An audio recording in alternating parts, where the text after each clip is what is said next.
All right, that clock up there is just a little bit slow. At 7:01, we asked our Township Attorney, James Fink, who's present with us this evening, to lead us in prayer, and after which we'll give the pledge. Our Heavenly Father, thank you for the ability to live in a community that is so active in participation in its government. We thank you for the people assembled here as a Township Board and the people that are here as citizens who care enough to turn out when they could be doing something else. We ask that you bless this board, give them wisdom, courage, and discernment, and may we all remember the admonition of the prophet to do justly, love mercy, and walk humbly with our God. Lord, we pray this in Jesus' name. Amen. Amen. Pledge allegiance to the flag of the United States of America and to the republic for which it stands, one nation, under God, indivisible, with liberty and justice for all. Thank you.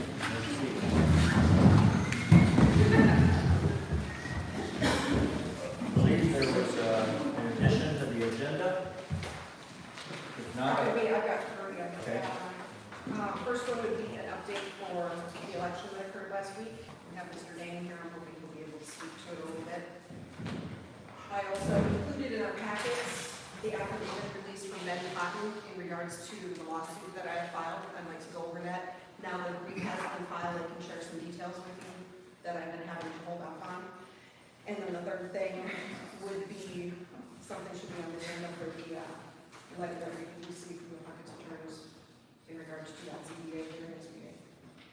oh, okay, I didn't bring that. Okay, do you have a copy of that? I do. Okay. Might be my office though. No, I'm sorry, it's in all you guys' files. Let me check. Okay. Okay, with those additions to the agenda, do you have a motion for approval? Thank you, and a second? I'll second. Thank you, Jason. All in favor, aye? And opposed? Carried. Okay, Mr. Vinci, our county commissioner, you have the floor, sir. Thank you very much. Nice to be with everyone on this lovely August evening. Week ago we had an election. I've been speaking to you for the last several months about our 800 megahertz radio upgrade. Unfortunately, that proposal did fail by fairly significant numbers, around 14%, 1,000 votes it failed by. I've been asked by a number of members of the public, what's next? So the idea behind the proposal was that we would upgrade everyone within the county at one time. And therefore, by placing it on a millage before all the voters, the cost of that to not just 911 and the infrastructure there, but the radios and the fire pagers and the truck radios that all of our police, fire, and EMS agencies use, that burden would be put on the individual municipality. Adams Township, of course, the Village of North Adams, and your fire coverage. I'm a member of the Woodridge Fire Department, and I was, having served 4 years as a township supervisor, I'm probably most familiar with that budget. Our entire budget in Woodridge Township is about $205,000, of which $58,000 is our fire department.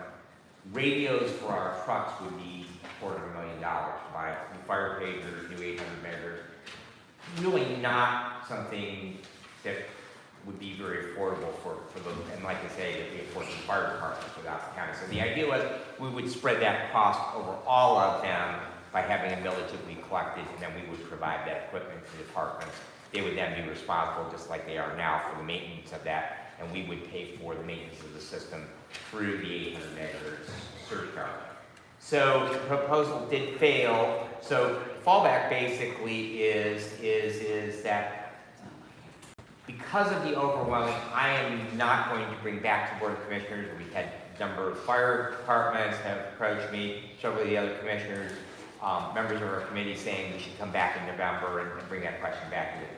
I am not going to bring that motion tomorrow unless I hear an overwhelming in tonight's meetings that I have here in Ransom Township from the public that we should bring that back. If the motion is made, I will support it. I will vote in favor of it, but I am not going to make that motion. I brought the original motion on it, basically worked in the committee and then worked on helping to move that forward. So at this point, basically what it means is that we're going to have to get to 800. Out of all the 83 counties in Michigan, there's only 7 counties that have not, Hillsdale County being one of them. There's 6 others. Eventually, they're going to shut down VHF radios for public safety. We've already seen that in what we call high or narrow banding about 10 years ago, where they restricted the numbers of frequencies because they were actually interfering with television broadcasts. So at some time, the FCC is simply going to say we can no longer use those frequencies for public safety, and then we'll have to do it. We won't have a choice in the matter any longer. So we're going to have to continue to move in that direction. At Central Dispatch, that is financed through a telephone surcharge. We do just have a little bit of a surplus in that surcharge. We've tried not to burden and go up to the full $3. Right now, we're at about $2.60 per device that can access 911. That would be as far as infrastructure, but it's going to take several years because the biggest expense is infrastructure, like $9.5 million of that $11 million project, that we would have to build new towers and then equip those. So consequently, that would be the direction. As far as the individual fire departments, EMS agencies, and police agencies, our sheriff's department, which is a county general fund item, we've actually, through the help of some of our legislators, obtained an earmark in the current state budget to buy radios and also a federal earmark to buy radios. And so our sheriff's department, we are almost there as far as vehicle radios, handhelds for the deputies. So they will be able to use that for law enforcement. The problem is, if we put everybody on it if everybody goes out and buys a radio, we don't have backup on the infrastructure. There's not enough channels. And we only have one antenna in the county. That's actually the state police use it. It's part of the state system. It's at the corner of Cole and Sand Lake Road. It's been there for years since the state police started moving towards that system. But that cost, going back to my own township, it's basically going to fall off. If we can't do something at a collective level for the entire county, it's going to fall off to those individual departments to figure out how they're going to pay for that. And unfortunately, that means the people who support those agencies, the local taxpayers, are still going to end up paying for it. So I will continue to report to you as we move forward. We do have an agenda item tomorrow at Board of Commissioners for discussion. And again, I would benefit from it as a firefighter and doing EMS. So I still support the system, and if we say to go back to it, put it back on the ballot again in November, I will vote for that if one of my fellow commissioners makes that motion. And I will advocate support for it as I did in the past. So if you have questions, I'd be happy to take those later after I finish my report. And incidentally, the deadline for that is August 16th, so we have to take action on that at this meeting. We can't wait for a second meeting. We did accept a bid from a provider. It's actually a provider we're buying our new AEDs for the county from, to provide CPR, stop the bleed or traumatic hemorrhage control, and naloxone, Narcan administration for all of our county employees. It's going to be $75 for each employee that we put through it.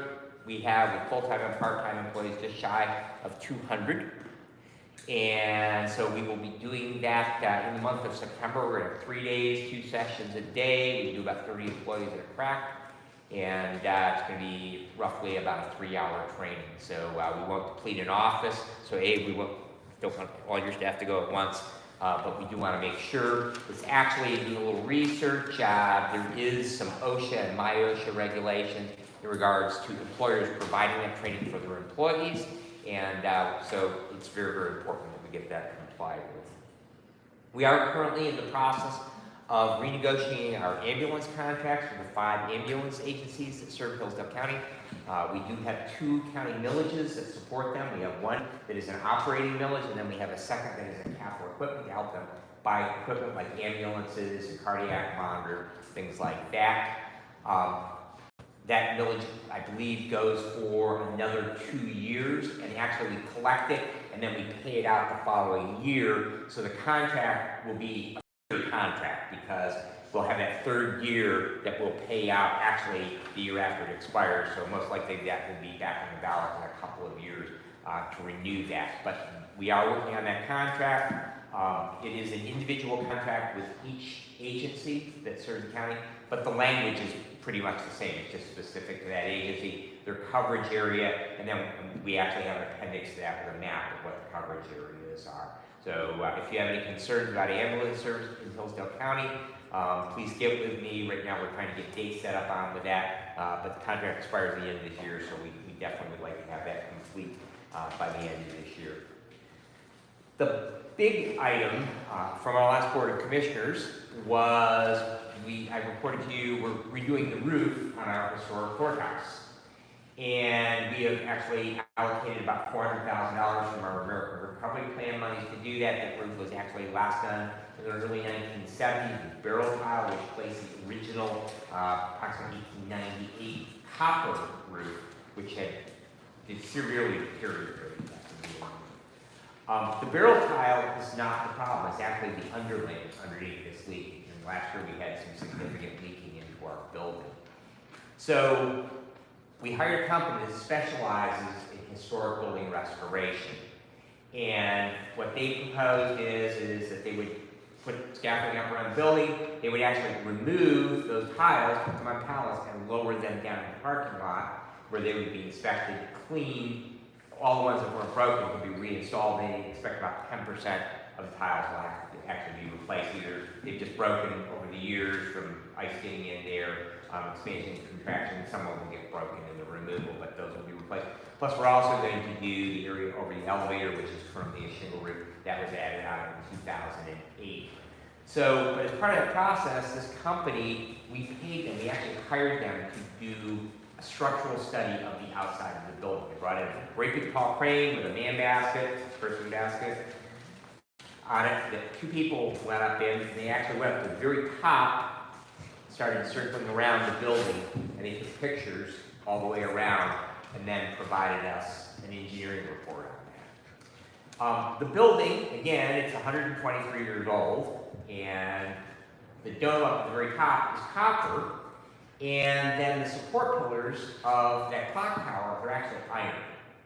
And copper is notorious for attacking elements that are less noble, in other words, further down the periodic table. And so they actually created a reaction with that iron over all the years that it's been up here. And that ironwork is deteriorating. Also on the inside of the building, of course it stands on the outside, but there's brickwork on the inside. And I've actually had the opportunity several years ago to go all the way up to the cupola, so I've been up kind of precarious ladder and seen all those things out there. So water over the years has gotten in, and just the mortar, you can imagine, we've all seen buildings around the county that are 100 years old, that old mortar just hasn't held up well. So anyways, we have a significant amount of structural deterioration in that building. So it's something that we are going to have to deal with. It is not eminently going to fall down tomorrow. So however, if we do not do anything about it, at some point, chunks will start falling off, and we will, number one, not be able to allow the public to come around the outside of it, and we probably won't be able to inhabit the inside of it. So I asked the $4 million question to the engineers.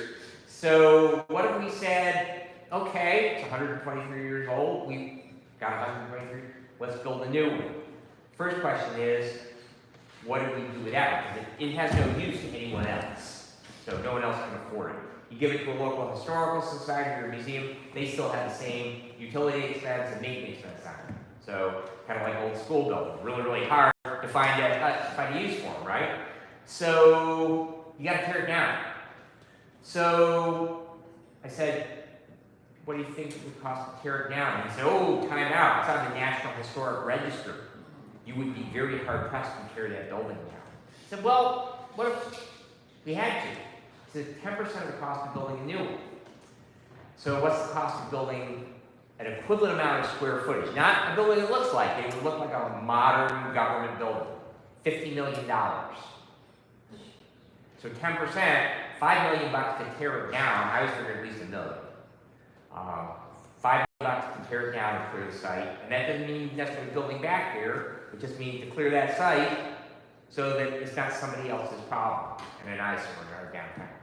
So $55 million to replace that building. So what's the price tag on fixing it? $4 million to stop problems we have in the clock tower. Now that $4 million would fix the clocks, because I've been asked about that, and the bells, but it would take care of that. It would actually replace all of those structural elements with copper. So we would get rid of the problem with copper and the iron. And they tell us the building would be good for another 100 years if we were to do all that work. So the sandstone, the lower part of it, also has some issues. Mortar joints on it, other structural issues. And we really can't tell you. You're going to have to hire an engineer that specializes in that. They actually go in and do lab samples. And the price tag for that is $100,000 just to get the study.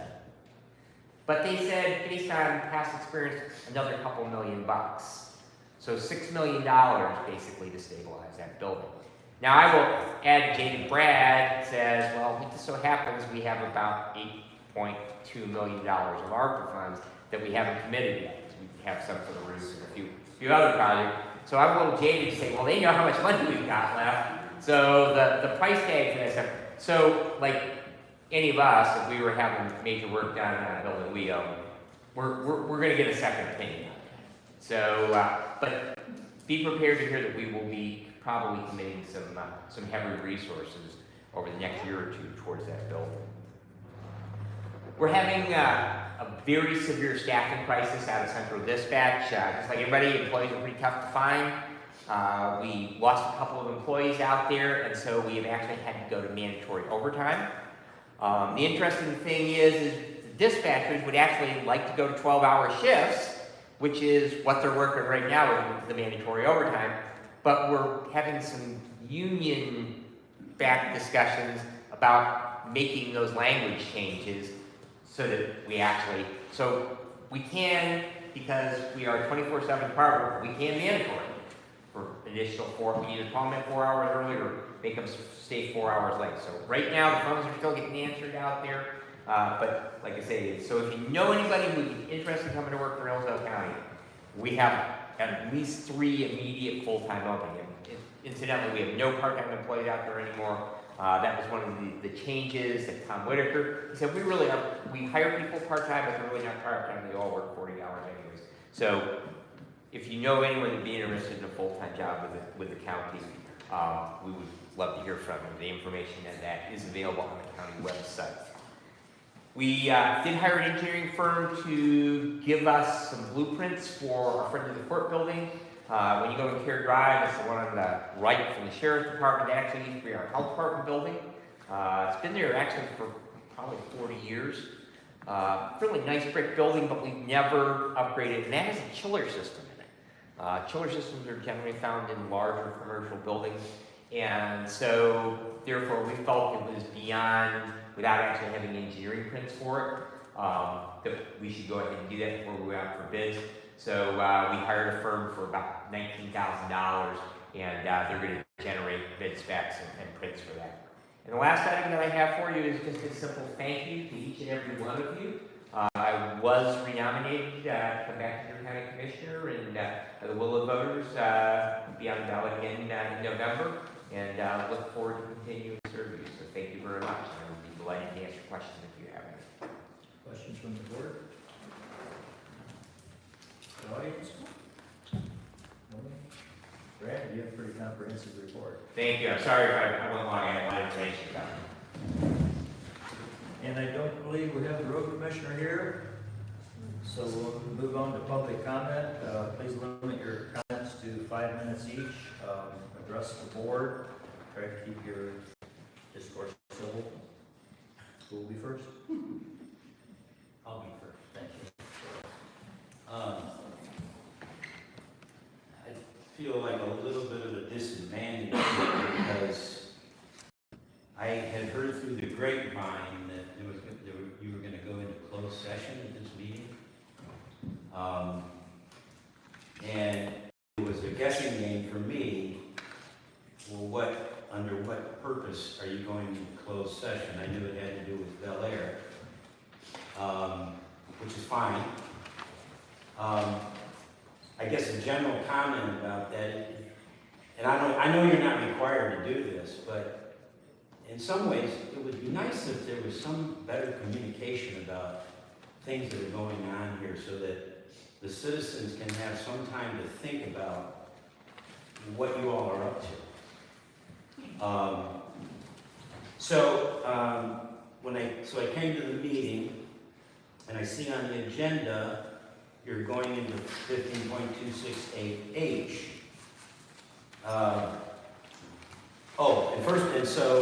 First of all, to go into closed session on H, you're going to have 2/3 vote of the board to do that. You're going to have to declare a clear purpose for why you're going into closed session. And it needs to be recorded in the minutes, clearly. But I'm a little baffled. I don't know if you're stating the resolution, dissolvent of Special Assessment District for Sediment Reduction Facility, Lake Bel Air. I guess that's the point of your session? Is that what that means? Can you answer that?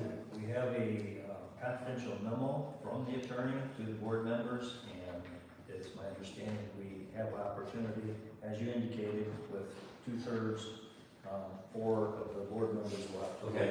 go to the. But that's going to be the discussion you're going to have, this resolution as described on the Well, agenda? it's confidential memo, so yeah, it's. Okay, my question is this. The reference is H, which says is to consider material exempt from discussion or disclosure by state or federal statute. I want to know what state or federal statute is going to be violated by having a public discussion.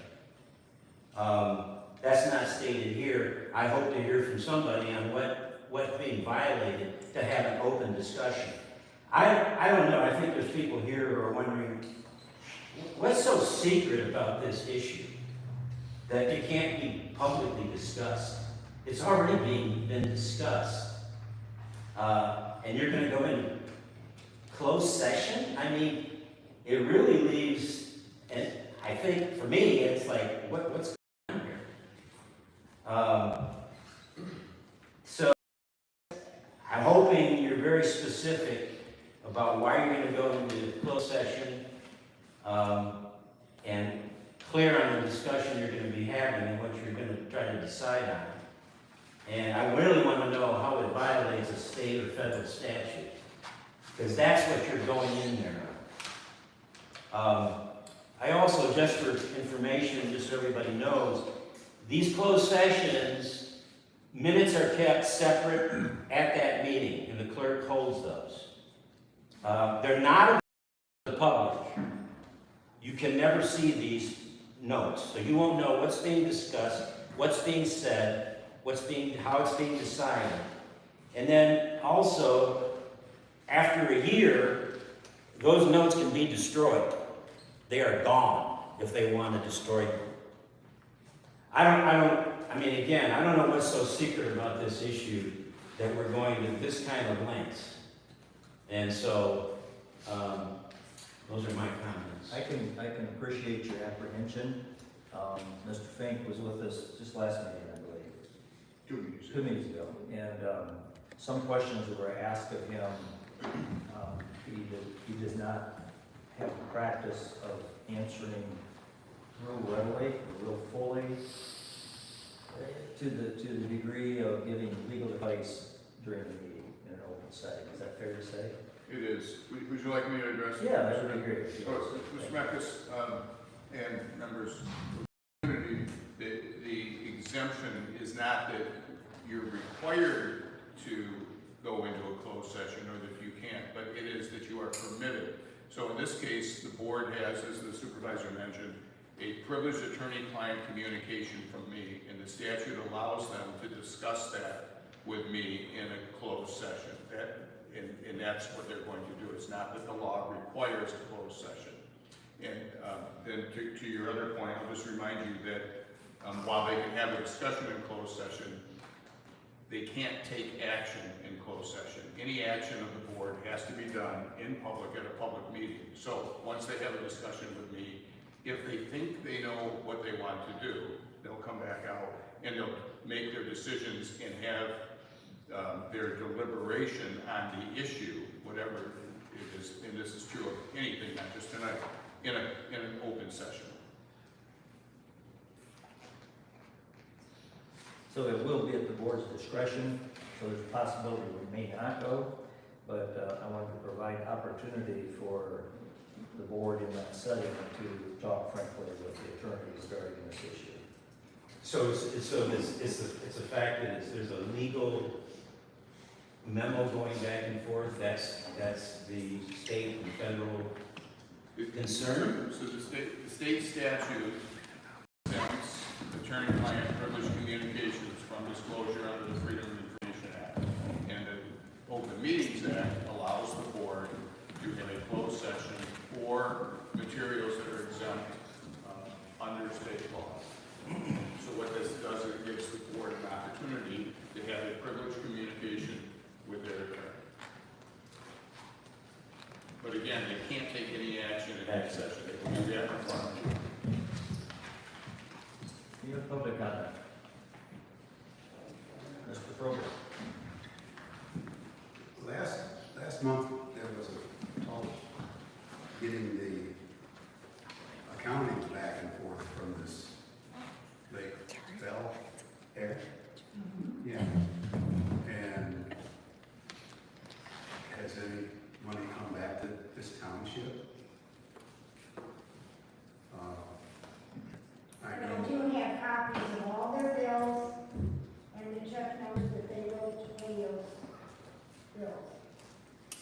And so does Stephanie. I made copies for her. They blew it all away. No, For their expenditures you're talking about? yeah, So are you gonna get money back then? yes, Okay. But nothing's been collected. No. Nobody's been talking with them to get the money and I back. have not Ask paid for for those. the delinquent. Huh? I have not paid them delinquent. The second. Right. And then this closed session, it may not go into closed session. If you're all hearing this, what Mr. Frisco said the first time tonight, if you vote it down, it will be a roll call vote for a closed session. So think about that. And as far as Mr. Fink not talking about legal things, everybody in this township pays for his voice, and to not hear his voice, that's kind of an odd thing. Our lawyer, when she comes to our meetings, good, bad, or ugly, right on the top, she bang, and she'll tell you why, what, when. And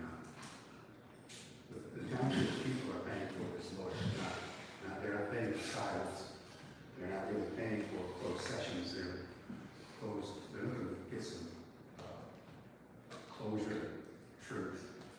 I know what's going on, instead of being left in the dark about too much. Thank you, Glenn. Mike? I'd like to know who is the one that decides if it goes in closed session? Mr. Frank, you, or who? The board, we have to have 4 members vote to go. To go in closed session? So if we don't have 4, we're gonna go.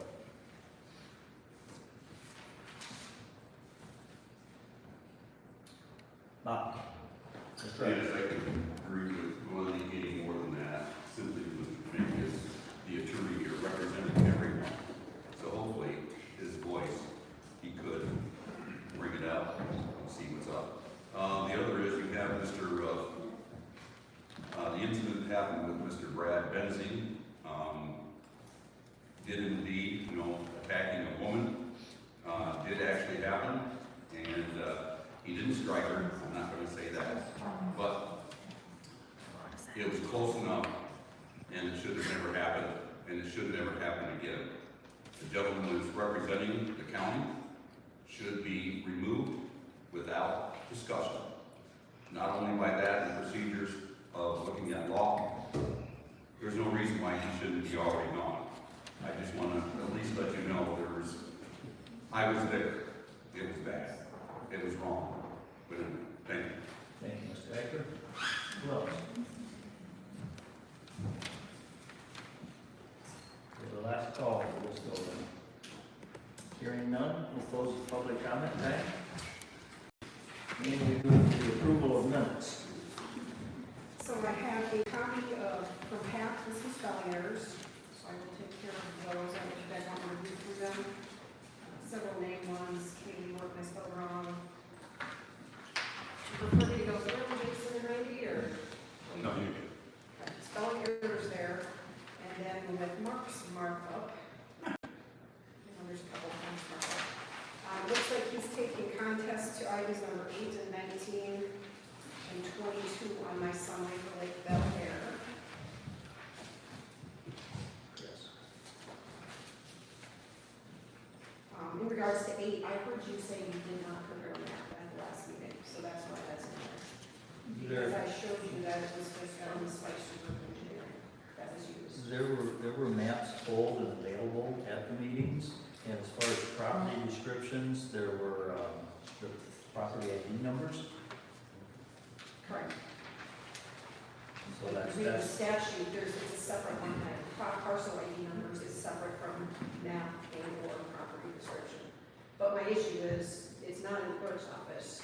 Did you have them? Like I say, I heard you say you did not have them. So I don't know if the rest of the board wants to be on that issue on number 8.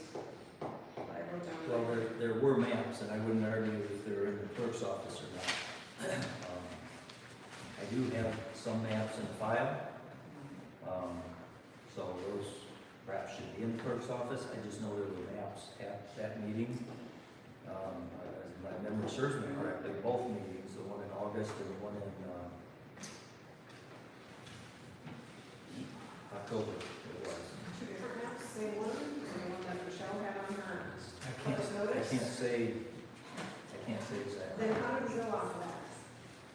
If you haven't provided them in the last 8 months to show that that was taken care of, how is the board supposed to accept that statement that you have in your office, or that you have in your office? They were here at the meeting at the time before you were clerk.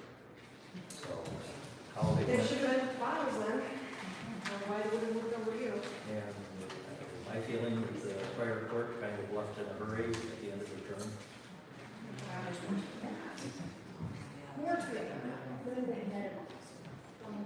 There were no maps. There was a big general map. It was not the map from the equalization department. It shows every lot on Lake Bell. I will attest to that because I was to both meetings. And I would And bet you Stephanie, Did you have this map? Stephanie has Map that. similar to that, maybe not that exact No. size of map. Right. Parcel numbers and lot numbers? It's- No, he did not. You Yeah. have 8 months to produce, Mark, this is ridiculous. specifically says no map or property description was prepared by supervisor, and I contest that. That's not correct, there was. The attorneys were involved in that, and they were prepared.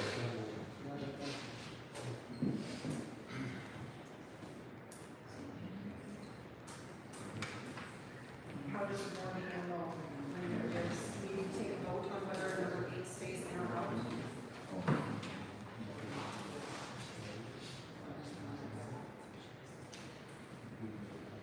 Well, if you're accusing me, and I just contest that. It's So not an what the board wants accusation, to- Mark. It's Yeah, just you're what's making in the files. you're making a statement that no map was There's prepared. nothing in the files. That's not what's said here.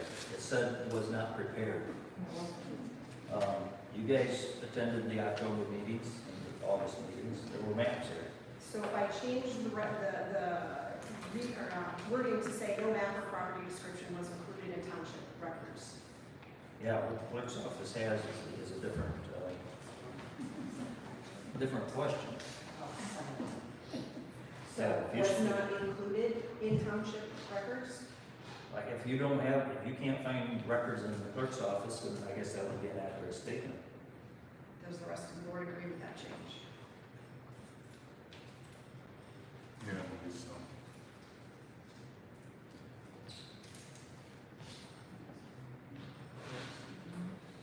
Do we need to vote on that, or do we just put this note in there and it'll be marked up on the meeting minutes? I think I would just put it in that way, and then the board can vote to approve or not. If you've got objections, to that. speak Because up. when I make changes to this legally, I have to leave what was originally in there, Okay. strike through, and include the difference. So there will be record that that was in there, however, the documentation that was changed will show that it was. So I will change the language on that, I'll strike through what number 8 says now, and I'll say no property or property description was included in township records. Of clerk's township records. That would be fair, if you can't find them. Or should it go back on Stephanie? Yeah, it's not. It's not her responsibility, Mark. It was yours. This We're was the talking, old clerk. the clerk is the keeper of the records. But if you didn't get that, and I'm contesting what you're saying, that map is legal of what is in the district, the tax district of Lake Bel Air. That shows every parcel. When the petition was submitted, there was only 131 parcels. Now you look at that map that we've ordered from the Equalization Department, how many are on there, Mark? And you have, and neither does Lake Bel Air. I was president of Lake Bel Air for several years, as well as Inland Lakes Board. I had a map for everything that was at Lake Bel Air. You fellows don't. You don't have the same map from the Equalization Department that shows every lot number, every tax ID. I saw maps of that when we were having the discussion. But do you have the latest map? Do you know that there's a lot of 10-foot parcels out there? Yeah. And you charge them the same as a person with a full lot? Yes. Well, yeah, what's it to you? I live on- It hurts every Listen, person. I live on Lake Bel Air too, it means a lot to me. So don't go criticizing. But you need a map. Mark, I don't did not- know. Mark He's a president. did not have Yeah, a this is getting out of hand. We will discuss it with Mr. President, We this give is Lake now a Bel Air. public meeting, Lake Bel Air is on the agenda. yeah, this is on the agenda. It is a public meeting, the comment makes comments, and you have not yet. It really is not public comment right now. And therefore, then please ask your lawyer. We're trying to approve meeting minutes. Okay, so that's the map one, you marked up, number 19, township attorney has represented both township and the association for 2.5 years. That's not accurate. He's talked to both sides. And I've got the That doesn't mean documentation. that doesn't mean he's representing. Formal representation isn't the word. Township attorney has talked with and worked with, I know that was an early discussion, before I was even on this board and sitting out there, could Mr. Andrew Fink talk to both sides? And it appears that nothing has changed, and Fink has been talking to both sides throughout this whole It thing. might not know, I don't think that's an accurate How representation. is it not? In the beginning, Andrew disclosed that he was consulting the lake, and if it became a conflict of interest, he would step down and represent us, because we were the client first. He represented our township. But, everyone, he was well board with that, and everybody knew that at the time, and we didn't have any problems with that, as long as it didn't become a conflict of interest. And since that time, I have no knowledge that their firm has represented the lake. Included in your packet, you'll see there's conversations between Mr. Jim Fink and Michael Herman. So I will make that assertion that there is a conflict of interest. I don't know what's in your packet, but since this issue came up after Andrew took a different job and left our firm, I have not represented the association. I have made it clear to the representatives of the association that I didn't represent them. I have talked to members of the association for two purposes. One, to collect information about the project, where they were and what their intent was, so that I could inform this board. And two, to communicate to the association, as I told the board I would at the last meeting I was at, what the board's intention was, which was to collect back the money and disperse it back to the residents. But I do not represent the association. I personally have not represented the association. My firm has not taken any action on behalf of the association, to my knowledge, since the petitions were drafted and submitted to the previous board. Do they have another attorney to represent this interest? I have no idea. Okay. But you have had phone conversations and emails exchanged with Mr. Herman? I have had both with Mr. Herman. I don't know if I've had any with anyone else. They were to do just the two things that I just told you about. I will assert there's a conflict of interest going on. So if you want the language changed in our meeting minutes, Township Attorney has been in discussion with both Lake Association and Township. I would even object to that. I don't think that's a fair statement. So there should be no acknowledgement that Fink and Fink has been talking with Lake Association. He has denied that he has represented them. So I don't think that's an issue.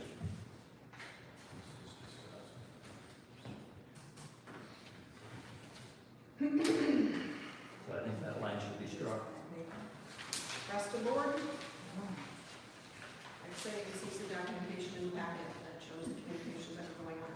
We haven't received a billing from Fink and Fink in 9 months. Are you still representing us? I am. You'll have a bill within a week. What constitutes representing an entity? I'm sorry. What represents a what constitutes you representing us? Do we have a contract? Is it if you bill us? Where's the line on definition of representing an entity, whether it's township or the I don't know that I understand the question, but the representation that I've done for the township so far involves usually either you, Madam Clerk, or the supervisor asking me for information or for legal advice and me responding. It has included coming to a few meetings and giving written legal opinions and in terms of Lake Bel Air communicating with representatives of the association, which I often get paid by people to communicate with other people on their behalf. And going towards that, and it applies to the closed session, we do have an unanswered email that was voicing all my concerns on this. We met in May, I voiced my concerns, and you would not and have not responded to date on my concerns on this. And then you slap us with a letter that says attorney confidential to possibly throw us into closed session. You've got 2 emails from me, or 2 requests from me that were not addressed on the current. I know that I didn't respond to one of them. I don't know about the second one. That was in the office when I wanted a public statement saying the first one was okay. Because you asked me if I wanted it private for my files or public. I said obviously public, since we are a government entity. Okay. I know your agenda item is your meeting minutes, but since you asked, I did give a report to the board in June and to the members of the public that my opinion is that the first special assessment was okay. That's not right. It's not right that I It's not said right. that, or you It's think not that I'm right. mistaken? It's not right. So I wrote, what do we do as a township board on number 19? There obviously has been conversations from the beginning, the same person, or same group, I should say, between us and them. I will probably state I believe there's conflict of interest in this situation. Gathering information to represent us, I don't see how that is. And to resolve the situation that needs resolved.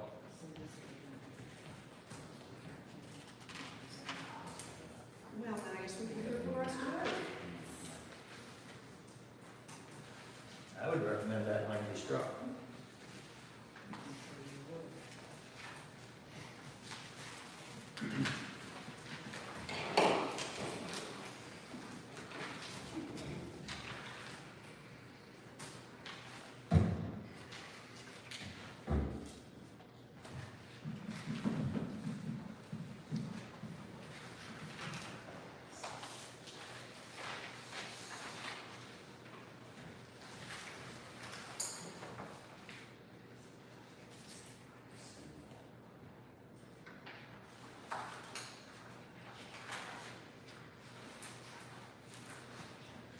I don't think this township should accuse Mr. Fink of representing another entity. He denies it. And he explained under what circumstances he talked to him.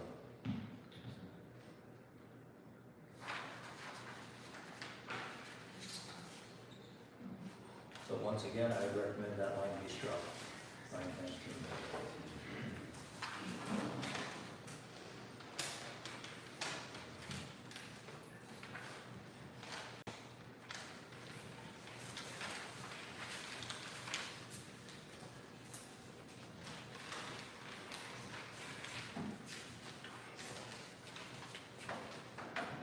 They can weigh in on that, or you looking for? I'm still sorting through all this mountain of paperwork. Well, I think, wait, I got it all in order. Because I I'd like would to love go through to- that. It's actually in last, the minutes. Of last We're month. talking about it from the meeting minutes, if it remains. Right. When we get to the special assessment, I've got a map drawn out of the activities, and I'll call them, my evidence pieces that go along with it. So I encourage you not to mess up the order, because Well, it's already messed up. Just telling you. So can I leave this statement in there and put a note that Mark has opposition to it? How does the rest of the board want to weigh in on this? I think you guys all need to. You said that in this paperwork, all this paper that you had, Nope, there's some that where it shows that he was representing Lake Valor. Fine, the same representative. Number 19. I've got that. I'm just looking for where in this month paperwork it says that where he There's an represented email both of them. exchange between him and Mr. Herman. I see the email exchange between him and Mr. Herman, but That's the one we're talking about. I also saw Mark's name on the top of the paper. So I'm just concerned. This that seems to correspond has a different number on the item. Yes, because I have PA 188 marked up with all its exhibits. And that's what I would like to go over in detail instead of piecemealing through this. So if we could get through these meeting minutes so we can get onto the meat of the subject and not derail it, it would be awesome. We have been working on this for 7 months, people. You guys have thrown this on my shoulder for 7 months. That's your job. It is my job. This all went through prior to me being here. Ms. Williams denied anything in winter of 21 happening. These ladies had to get involved. Mark's known about this problem since November. And here we are sitting debating one issue like this. Board wanted to do this meeting minutes. May I ask one question? Yes. My name is Mike Mercier, I'm a Lake Valor resident, I've lived down here for only 3 years. Now, when you talk about conflict of interest, so you're suggesting there's an adversarial relationship between Lake Valor and the board? Because prior to this meeting, every meeting that I've been a party to, it seemed like it was actually efficient to have a common arbiter, basically, who said, hey, this might be acceptable as far as the board is concerned, and we were working together, in my opinion, and it seemed that Carl did all the work to get the signatures required to get the assessment administered. We came to this board to say, this is the proof, please execute the plan, which is go ahead and gather up the taxes to be provided for the BB Creek silt remediation project. Correct.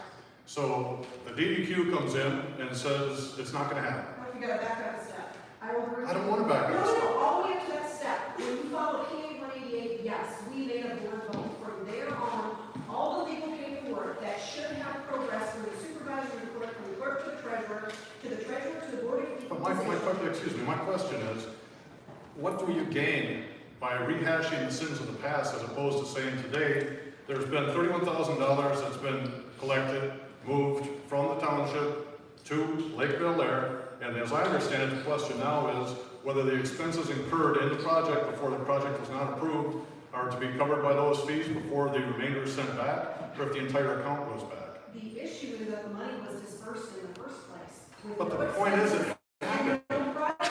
why spend 20 minutes going through all the Nax ass stuff about that? Because that's important. You can't have a township board that assesses lake property at the risk or the ability to put lien on it and then dump it over as a slush If fund. I may make just one observation.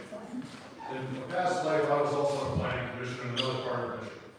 But if you're not treating your fellow board members with very much respect, and you call them by first name as opposed to title, and if you want to rehash all this stuff, you guys should do this in a working meeting, and there's no point in saying, you said, he said. It doesn't help anything. So I would ask as just a member of the here, please stay on task. If you're going to fight or if you have a personal interest with somebody, take it up on the here. This is great. I concur largely with you, sir.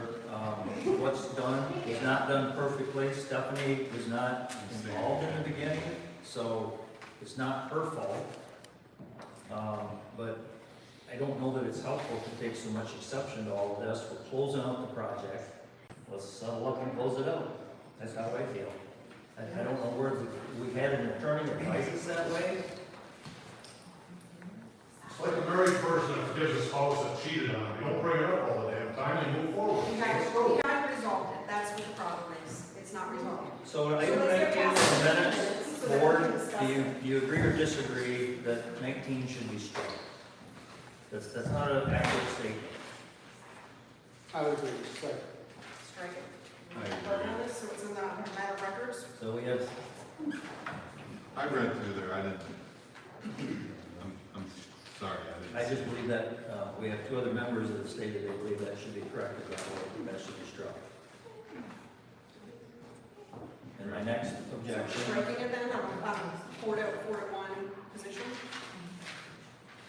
Well, we'll vote on the minutes when they're done, whether to approve them or not. We need to approve meeting minutes. and my next correction would be, that you stated, line 22, 40,000, it's not 40,000. It's 40,000. Don't we have There's a second year involved, guys. right, 4815. It's 40,330.28. Pat, is line 12 correct that you spent gave 33,507? You got line 17. Yeah, And you got line 13. that's not 40,000. Well, so I can't add in my head. Was I added it wrong? It's a It's possibility. approaching it, but it's not 40,000, so that just should reflect an accurate figure if you're gonna state that. 33,507. Anyone have calculator?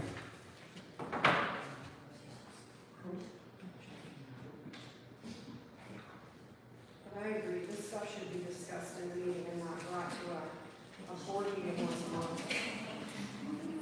Done and over. Well, we can't have a meeting with three of us People could ask for, without the public people being could here ask for to attend. information, and information has been provided today.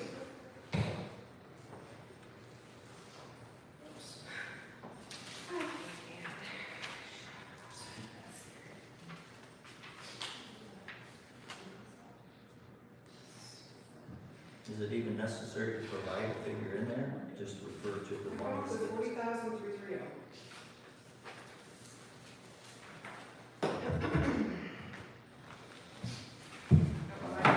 I still don't think that's correct. I think it's less than 40,000.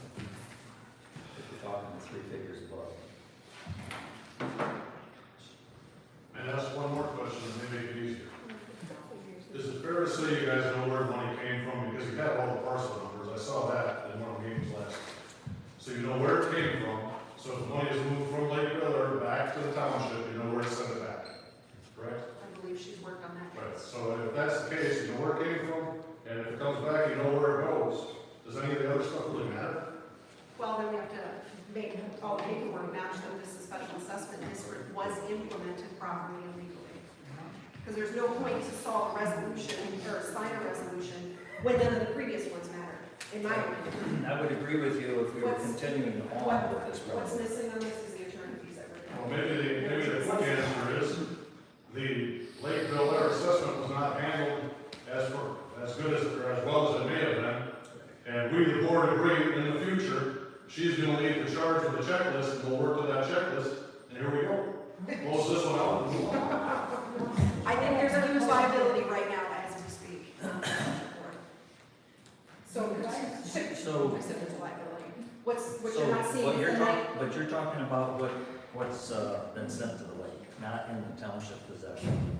And The figure- amount- The figure is the amount 40,000, assessed. concur? The amount assessed is $40,000. Because for that check of $42, $1,965 in attorney fees were withheld. We kept monies. For the attorney fees, Because, yes. but it was still Okay. assessed against So 40. why are we discussing this until it becomes a line item in our minutes? That is already on the back of the minutes. Why are we even So I bringing it object, up? I on object to here? her stating Let's that it's just get to $40,000 because it's not. Once we get to that part of the meeting, then we can discuss it. Let's Okay, get so through the the first, first. we're approving it, I want the minutes corrected. It'll get corrected when we discuss it yet again. Why is there? Okay, I mean, I think that this whole thing. make sure, because that's not accurate reflection of what It is. is, it is. Okay, then, on page 6, yes, I marked that you didn't have Mrs. Williams, but She was a yes vote. question somewhat moot because we had 3 yeses already, but yes, it was just lying. And then I think down, under clerk's notes, Chuck's typed up summary of duties, I think you meant TDA, Correct. I made those changes. and I believe that's all the corrections I have.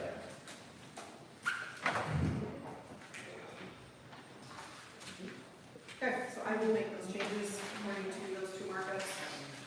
Jason, Randy, did you have anything else to the meeting minutes? No. I will make a motion to approve the meeting minutes with the changes as marked up. And I will include these markups with the official copy that gets redone. So that's a motion, with a second. Yes. Randy, all in favor, aye? Aye. Aye. Opposed? Carried. On to the treasurer's report. I'll make that motion. Thank you. And a second? Second. Thank you, Jason. All in favor, aye? Aye. Opposed? Carried. Okay, we have some tabled items under the old business. Give you opportunity to bring them back onto the table.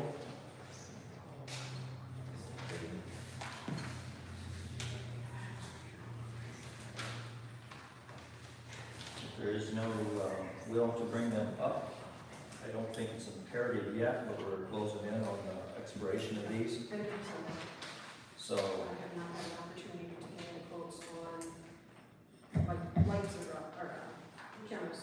we will leave those on the table then, if there's no objection. Moving on to the 60,000 check, I didn't know if that had been No. rectified yet. I've Okay. been so strong. Okay. The Old Town Hall Library closing hopefully will be this Wednesday, Thursday, or Friday.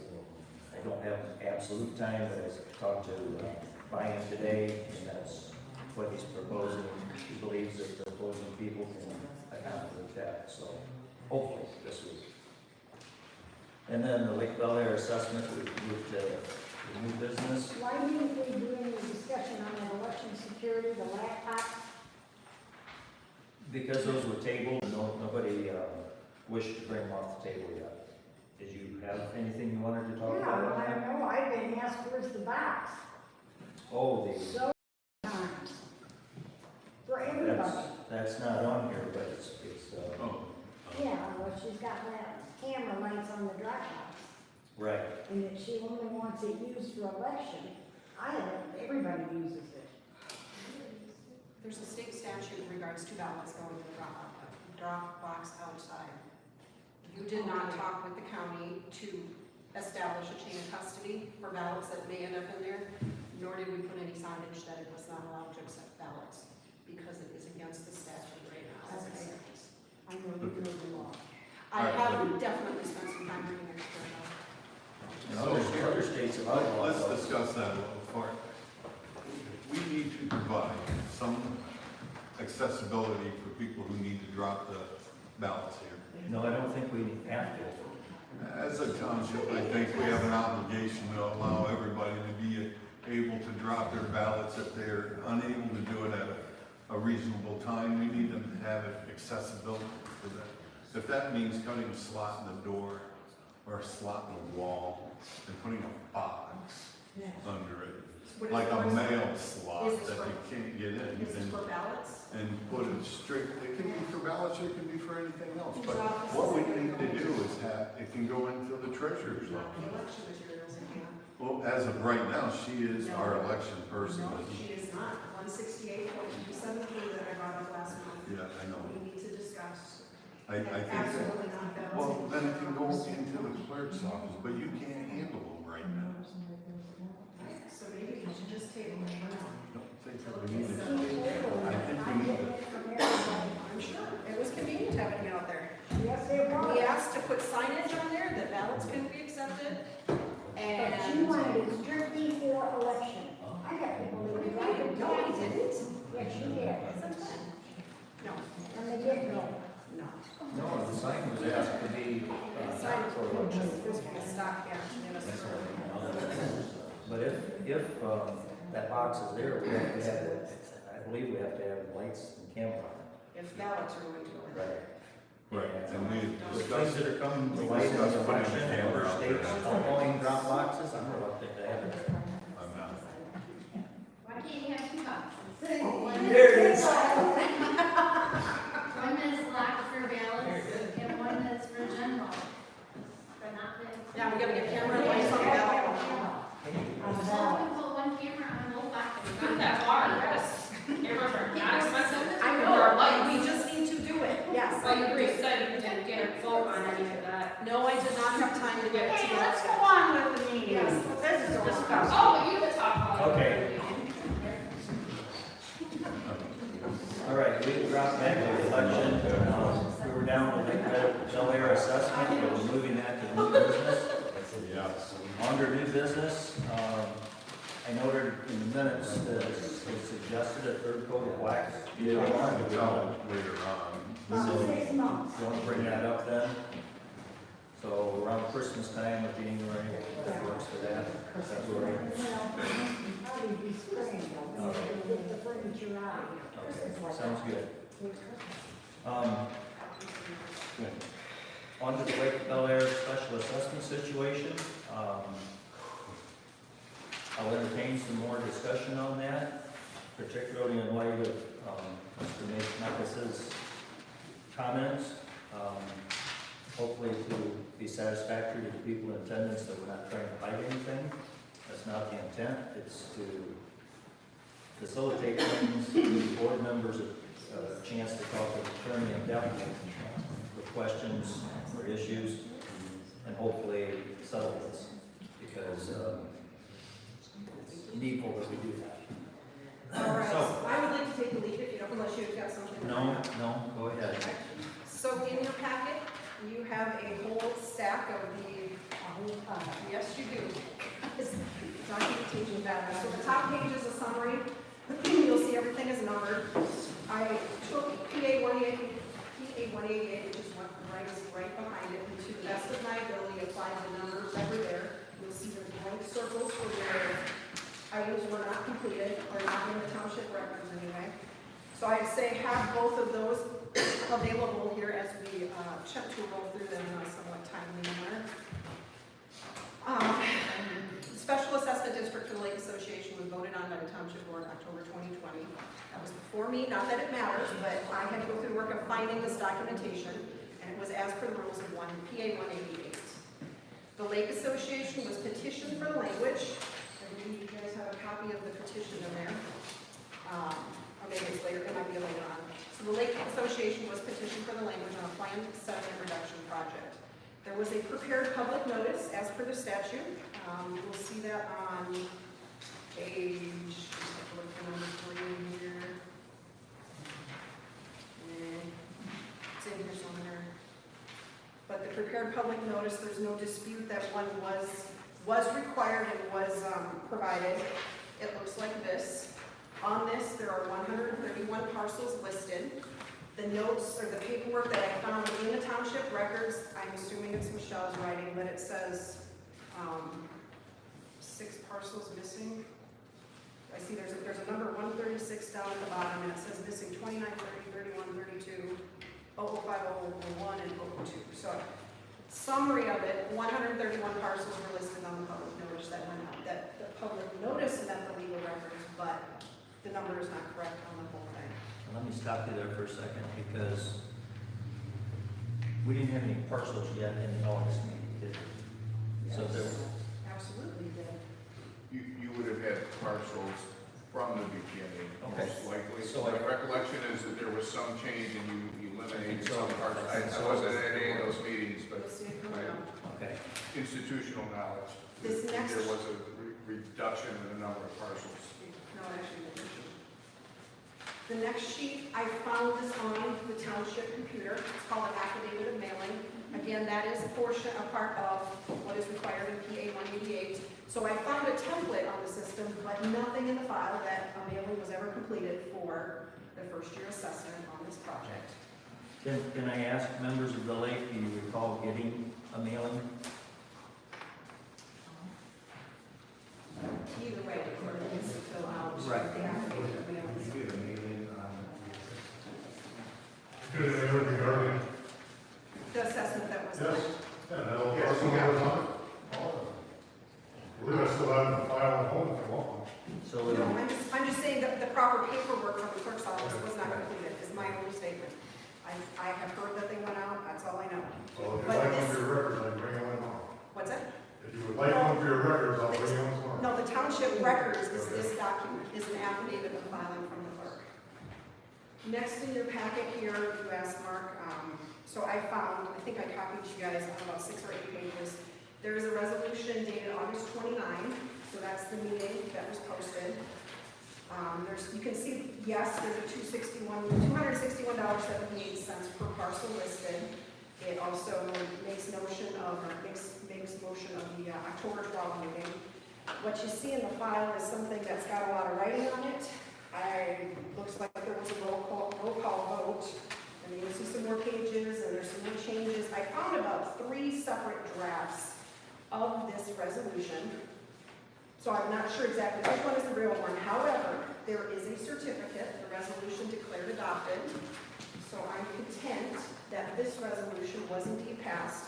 And again, that was laying out the parcels and establishing the date of that hearing, or the meeting that was going to pass it. But this, so anyway, so the resolution was signed. And then there were a few more in file. So that's what that packet is, to show you that there's a little confusion as to what it was, but at least there's something there.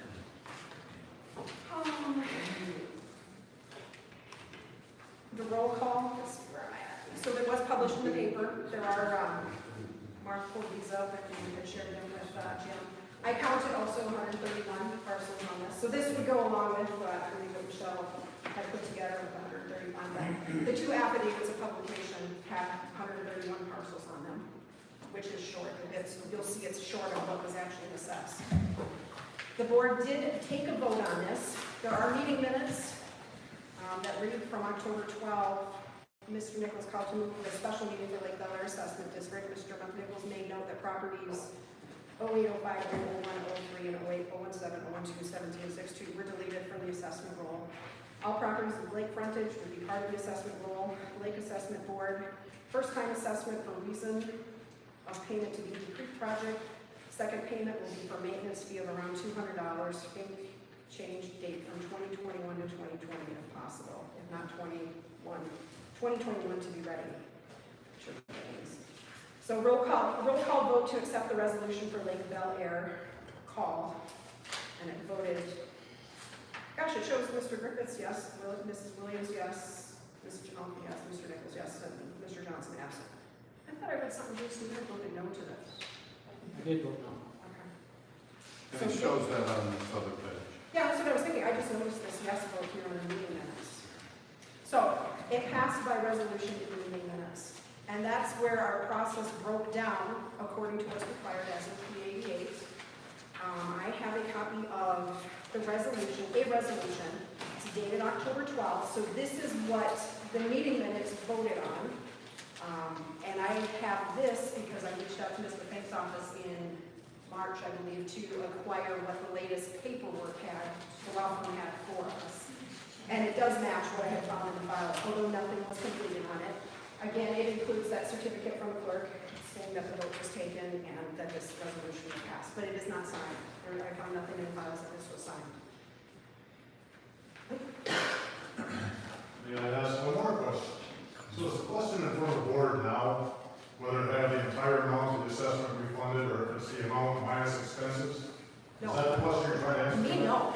I think that the question goes back to, there's a very clear statement in PA 188 that if any part of this process breaks down, the Lake Association doesn't have to start over, but the process needs to start at that point and pass it properly and do all the proper steps. So it doesn't have to start all over, but this paperwork's got to get in place from a township standpoint. So it really takes it back to. Is your goal here just see that we comply with 168-216, or are you trying to help the residents of this area? I believe the township has a requirement to follow the law. But at some point, you've got to look at intent as well as the letter of the law. That's not how it And works. please, I ask, we're in a small township with a bunch of people trying to do the right thing to help each other. And in this case, we thought everything was fine. I say we as a member of Lake Bel Air. And there was a lot of work done to get the quorum and get the consensus to go get this money. So I look at it very similar to we, the Lake people, said we want to build this house. So the 31 grand was laid there, and everybody thought we were going to build this house, and we went and got the survey paid for, we got the water test, we got the septic tank pumped out. Then on inspection day, something was found, in this case the DEQ, that said the purchase is not going through. So we got our earnest money back, but you can't recover the expenses because those are some costs. So in summary, I think it's the question I thought that you guys are here to answer tonight is X dollars was collected, given to the township, then sent over to the lake. So is the lake going to return 100% of X to the township to return to the people who paid? Or, in fact, do the expenses represent 60% of X, for example, which means 40% of 31 gets sent back to the township, and it's divvied up so everybody who paid gets 41% of the goodies back? Well, is that what you're trying to accomplish tonight, or no? No, my point is we have got to get this to a point where it's legal. The easiest way to do is get all of the money back, and then that discussion happens. Then that discussion happens once the township gets their accounting back. So you're not concerned with the outcome, it's all with the process? Yeah, that's a pretty major part of it, yes. And I would say that if we were going to continue on with this assessment, Stephanie's correct. We should go back, and the attorney, I think, would agree that we should correct the deficiencies that If you want to go post-mortem on it, so you learn the next time, great. That's how I just, as one people caught in this thing, call me a victim. But anyway, as a person who's got some cash on my in it, I was hoping you guys were going to just make a decision or grant whatever power you guys have to say either all goes back or part of it goes back, just so I know what the plan is. Because in the scheme of things, you know, our lake is like a septic tank, basically. So guys with a bean field, they say, hey, let's put a dam on the end of it, get more money selling lots than we do selling beans. So now we've got solids and liquids coming in. With that little dam, liquids go out, all the solids are sitting there, they've been sitting there for 55 years, and we've got a pump. Pumping in this case means dredging, which means sediment reduction. So in my opinion, as a guy who's going to have the work done right next to his driveway there on Beebe Creek, sediment reduction, whether it's done in Beebe Creek or done on the other side of my driveway, where Beebe Creek dumps into the lake and has now created islands bigger than this building, is sediment reduction. And as the Lake Association, I'm not the Lake Association, but as people in the Lake Association, my understanding was that we came to you for support and direction and basically use your tax authority to gather the money. And what I've seen as a person who's only lived down here 3 years within the Lake Association, based on just this display tonight, if anybody ever asks my opinion, I'm going to say, hey, we need to take care of this ourselves. Don't go to the board, dig it into the minutia. You want to separate fly shit from pepper, and it's not like Because we have the legal obligation to comply with PA 188. You don't. But our attorney has advised, and I'm willing, let me say, I appreciate Stephanie's attention to detail. It's important. Keeping records straight is important. And I believe I didn't do a perfect job in everything that's supposed to be done with assessment. To our defense, this was the first time through. But regardless of what happened with paperwork in the past, there's some money in a pot. Right. Can I finish? Right. And then I think the job that you guys have is determining how much of that money is going back. We Right. don't have the money, so it doesn't really matter what No, we but say. it's very easy. I know, it should be easy. It takes 2 transactions. I guess I'd like to ask the intent of the board. Would you like to hear Stephanie out what she has to say? I don't know how you could vote on it without knowing. And my whole point is, though Mr. Fink has given us advice, he has not looked at any of this in our file. You've never asked me to see what we actually have. And you want to say that it's okay. And I have a problem with that. That's where I have an issue. You can't have all these issues going on that don't comply with PA 188 and say it's okay. If I may, as a guy who used to have to pay lawyers, I suggest you don't want him looking through the motion. He knows the outcome, he knows the law, follow his advice, and go. If you want to pay him $700 an hour to look through 4 hours of documents, that's not an investment of our money. It works for me, sir. I got to do a lot of yourself. Do you have anything you care to chip in here further? Or? No, sir. I'm moving on number 7. Can I finish? Well, Yeah. what's the feeling to address the board? Would you like to hear what Stephanie has to say about this? It's not what I have to say, it's what happened in our process. I know our process was not perfect. We know that. Did I hear a motion to pay me $700 an hour? It'll take you 20 minutes because I did all the work for you. How does the supervisor ignore that? And the board agreed just to a motion that says our past process was not perfect, and in the future we'll follow her lead? Does that resolve it? Absolutely not. It's not my lead. It's called state statute. Well, you seem to know the rules more than everybody else, I so know, just share them with because people I've next time. spent some All right, time on it. let's call the meeting to order. Can I finish? And the point of order, the idea of you guys speaking up there, the point of order is that Stephanie up here had the floor. And with that, I think she has the right to speak in this issue. If there's no objection to the board, I will allow Stephanie to So we're on number 7, no resolution was confirmed by the clerk. Number 8, no clerk, there's supposed to be an endorsement of the assessment, there's nothing on file. Number 9, there's nothing on file for a map or a property description, that should have been prepared by the supervisor. We already discussed that. Correct, Second I'm chair. saying it's not in the file. Number 10, no certificate was provided by the supervisor to the clerk. Number 11, no warrant was prepared by the clerk for the treasurer. Number 12, treasurer notified the Board of Equalization and the amount assessed was on winter 2020 taxes for 137 parcels. That does not match what was originally in there, did not match what was in the public notice. That is a concern. The bigger concern, in my opinion, from a liability standpoint for the township, is that all these monies were dispersed to the board without any expenses, without any receipts, without anything. They should have been in a segregated account. That should have all been separated, and it should have been accounted for. Number 14, delinquents were collected in the full amount minus the attorney fees were then distributed to the Lake Association, again, with no receipts and no expenditures. Delinquencies needed to be reported to the board. Delinquencies needed a 1% interest rate charge. Hold on a second. Because of the hall like this, we can't hear well with others talking. So, a lot of that go in here, so we really need to let Stephanie alone talk. So I included the check showing the disbursement. Then we come up into the area of which I get involved in this whole thing. I was contacted by Mr. Herman to have a meeting with him to figure out what was going on for the second year assessment. I was just looking through my text. That happened on November 3rd, and we met Saturday the 6th. And my first question was, why is it coming to me as a township clerk? I assumed it was to find the paperwork. Okay. I could find nothing, and it was very clear about it that I could not find very much paperwork in this whole thing. And at the time, it didn't make a lot of sense to me, but I usually take the time to try to learn it. What was produced in the next week is this email, and it was dated November 10th, so this is 4 days after I met to say I don't see the paperwork proper in our files. And this is in which, it's from Lori Mikovets, who's the Lake Association Township Treasurer. It's got Carl and Anna, and I see see a email address for Patricia. But anyway, it has a dollar amount and it actually bumps up the parcels. It should be 137. But this is what was used to go to the township, or excuse me, the Board of Equalization to make the second year assessment. There was absolutely no board vote, discussion, paperwork, nothing on this. It was all done with email correspondence with Patricia and the Lake Association and the Board of Equalization. And again, Okay, but Like there people was an awful lot of discussion about what the dollar value of the assessment was gonna be based on our discussion with all the lake members and with the board and in the petition. It was all in there. the second year assessment was in the petition, because I don't believe it The was. maintenance fee. Maintenance fee. I don't think that was That was ever not in there. thoroughly established. But it was discussed because it was brought up as part of the cost associated with doing the project.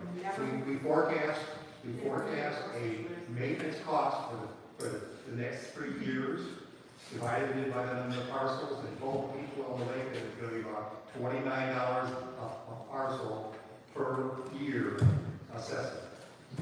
It's all in your documents. No, it is not in our documents. That's my point. The October 12th resolution includes nothing of May I that. say something?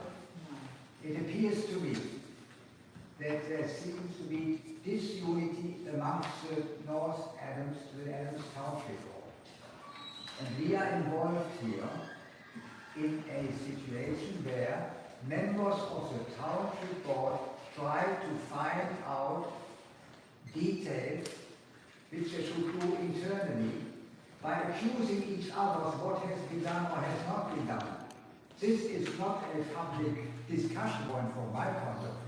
I would strongly suggest you have your lawyer here, that you put your heads together, have your meeting and discuss legally what is feasible, and do not talk, you don't need to worry yet what money is back or not back. Sort yourself out like normal human beings, like a township board. Represent the township people, and do not argue any point who is right or wrong in your board. That things have not been done in the way how the present clerk would have liked to have done it is probably a failure.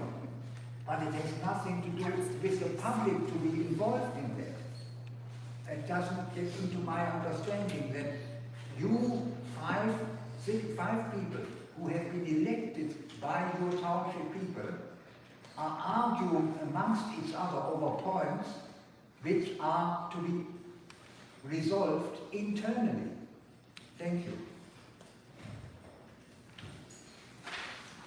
I'd ask the audience not to interject anymore, please. I'd let the comments go because they are somewhat pertinent and they're not unappreciated, but we need to continue on with the meeting.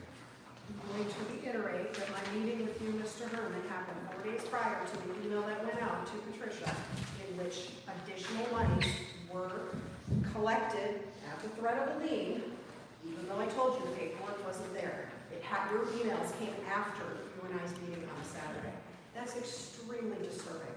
I said you and I met on the 6th, and you contacted and were in correspondence with Patricia to determine that final dollar amount for the second year assessment. That happened after you and I met, after I was very clear our records do not support anything. We met, but I didn't make any decision. I asked the township treasurer what would be the next step.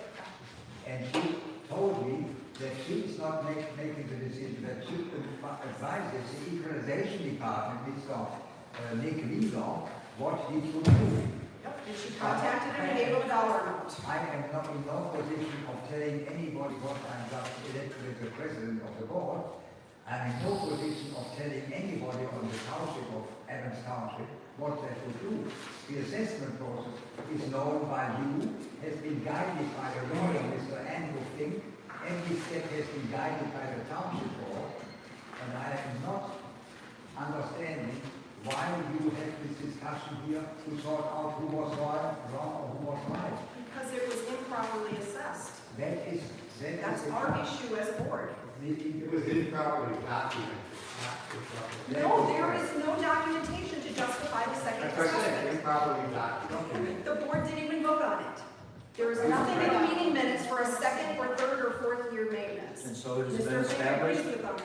it has been established by the attorney that that whole amount is to be returned to the township and distributed by those that have paid.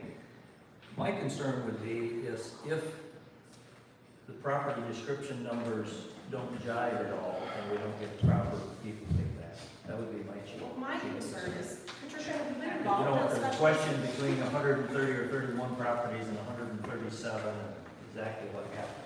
Follow what I'm saying? I do. These were collected through the tax bills, and so we know who paid and who paid for. So as long as we can It would be a distribute that fairly. project, but at this gentleman's pay rate, I'm happy to work on it. I have it all listed. It would be a project, but you have who paid and how much. So yeah, we do not have things perfect, and if it were to continue, they should be made perfect, but the project is, so why don't we just distribute back money, look at the bills that have been submitted, if they're legitimate in this board's opinion, you deduct those from what they need to pay us back. That's my feeling, and that's what Mr. Fink is suggesting. I just don't believe it's necessary to go over these details when we're scrapping the project. I'm not sure that the project is being scrapped. Well, for us it is. Yeah, it is. That was the resolution to dissolve this assessment. Well, there's paperwork coming from the Lake Association indicating they're gonna start a new project. and That's it's the something same thing. entirely different. Well, are they gonna come to us for a new special assessment district? They might, and the board can decide if they want to deal with it or not. But my issue is, the money needs to come back. The auditor is aware of this situation, our paperwork is on Monday, they are aware of this happening. What is it gonna do to our township accounting? Audit, I don't, have you been part of a special assessment district before? We had a weed control Okay. in the lake board. And did you have to follow PA 188? We got bids. We had to follow PA 188. Well, that I don't know because I collected it. They said, bill. There's the key, sent you a bill. Why was this money dispersed? I forgot. Simple. 2 That times? has been. First year and second year? All right, I think the tag one is over. Well, yes. The case is clear in my opinion. This has just been crazy. We are totally incompetent on running anything like this for anyone. We should just back off to going cemeteries and such. Well, that's. But we've got correspondence in May. We've got some emails here that I raised with Mr. Fink on the exposure to the board, on that money not being in our funds and in our possession. There's some email See, correspondence. I'm not privy to those. It doesn't matter. Well, now you are. You have them now. Yeah, now, they made $1 short. Or was it a date late, $1 short? You claimed you did not even withhold winter 2021 when I asked you. And it was because these All ladies right, sent me the I'm done. receipts is how I got involved in this. Because the board didn't want to take this on. Let's just get done with it. Is this a matter of what she's going through now that can be discussed in closed session? No, I think people need to know. I'm almost done anyway. Where are you at on what number? Oh, I we are guess the at- same ones that were in our minutes from last month. It's Some the of them, same there's stuff. a slightly revised with a numbering that can go along with it. So no project started, no permit pulled, project's not gonna be going. Correspondence with attorney's been working with both of us. There was a resolution drafted last month, and it's the same one that's coming through that I guess we'll be discussing. Which I don't have in front of me, but it still has my concerns that we're going to disband this fund, or get rid of the special assessment district without the bookkeeping being proper, meaning the money coming back. The intent, from my understanding, the board vote last month was to get the money back, so this month we could discuss the engineering costs that would be appropriate to the whole thing. It didn't happen, no one collected the money, and we're under the assumption that the Lake Association gets to decide which expenses are appropriate. And that just does not comply with PA I 188. really don't think that's an accurate description either, because they have submitted the bills that they paid. Correct. And then this month we should, yes, I have it right here. And then this month we should be discussing this, but we don't have the money to even discuss it. This is a step ahead. We've still got some accounting that looks really crappy on the township books. 2 years into a slush fund at the Lake Association. And it doesn't seem, no one seems concerned about that. Okay, Ed, are you through with what you want to say right there? Okay, there's one other sheet in here, and it's from the Lake Association. Funds collected by the township for the silt dam that were not spent due to Eagle not approving the permit will be returned to property owners by the township. It will be a partial refund because much cost was incurred by our engineering firm during repeated attempts to get the project approved, and the township has not yet completely reviewed the map. So the Lake Association is already putting out the partial refund without the board even resolving it, and that bothers me that that whole step jumped ahead on everything until this is done. It's been going on, what are we in, 9 months now? We've been discussing this since November of 21. So I hope people understand my frustration on why this has been dragging out, why we can't just get the money back, and then let's discuss these engineering fees. We want to talk about the engineering fees. I don't disagree that some of them should be included. I would agree that once the petition was in place and the project was moving forward, any of the bills that have to do with the permitting should go forward. But because, again, that starts in January, the invoice dating is strange on these. Excuse me. I believe it's the 7/16/21 permitting started. And that totaled, I would say like $11,000 of the 27. But I don't see how recovering and recouping engineering fees from a project that didn't go forward before anything happened is legal, but that was the discussion I have today. But we're not even to that because we don't have the money for it. We've got some very bad accounting going on in this township. So if you guys take this home, complies to 188, put the numbers in, blank circles again are the ones that just nothing is involved in our bookkeeping on it, it's holes and gaps in it. And I don't know how much else to lay out from a standpoint on this. But as you can see, it concerns me greatly.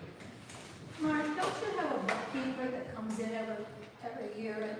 And they used to come in. Our auditors on Wednesday, the field visit is this Wednesday. Okay, will he come in and help you? Yes, they've been alerted to this situation, so yes. They'll be contacting Mr. Fink as well. No, I think that's somewhere in regards to the potential litigation. That letter, right, which is pretty typical, I think. Yeah, I mean, They ask the attorney to comment on status. I believe that we do need to go into closed session and speak with the attorney and be able to hash this out because I will comment that I met with Mr. Herman and Lori, what's her last name again, both? You're right. Apologize, I'm so bad with names. It seems problematic to do it as the board suggested, or the board voted. It wasn't a suggestion, it was a vote, which I voted against because I could see potentially that would be problematic. How do you get back money that you don't have? She has receipts for bills. I have a question. Township. Let me finish quickly.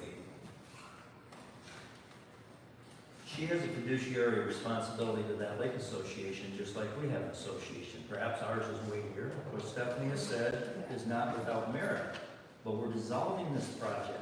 Can we not settle it up and give the monies back? I don't think at this point in time, the attorney has not suggested that we have to dot all the i's and cross all the t's that should be done if it were to be continued.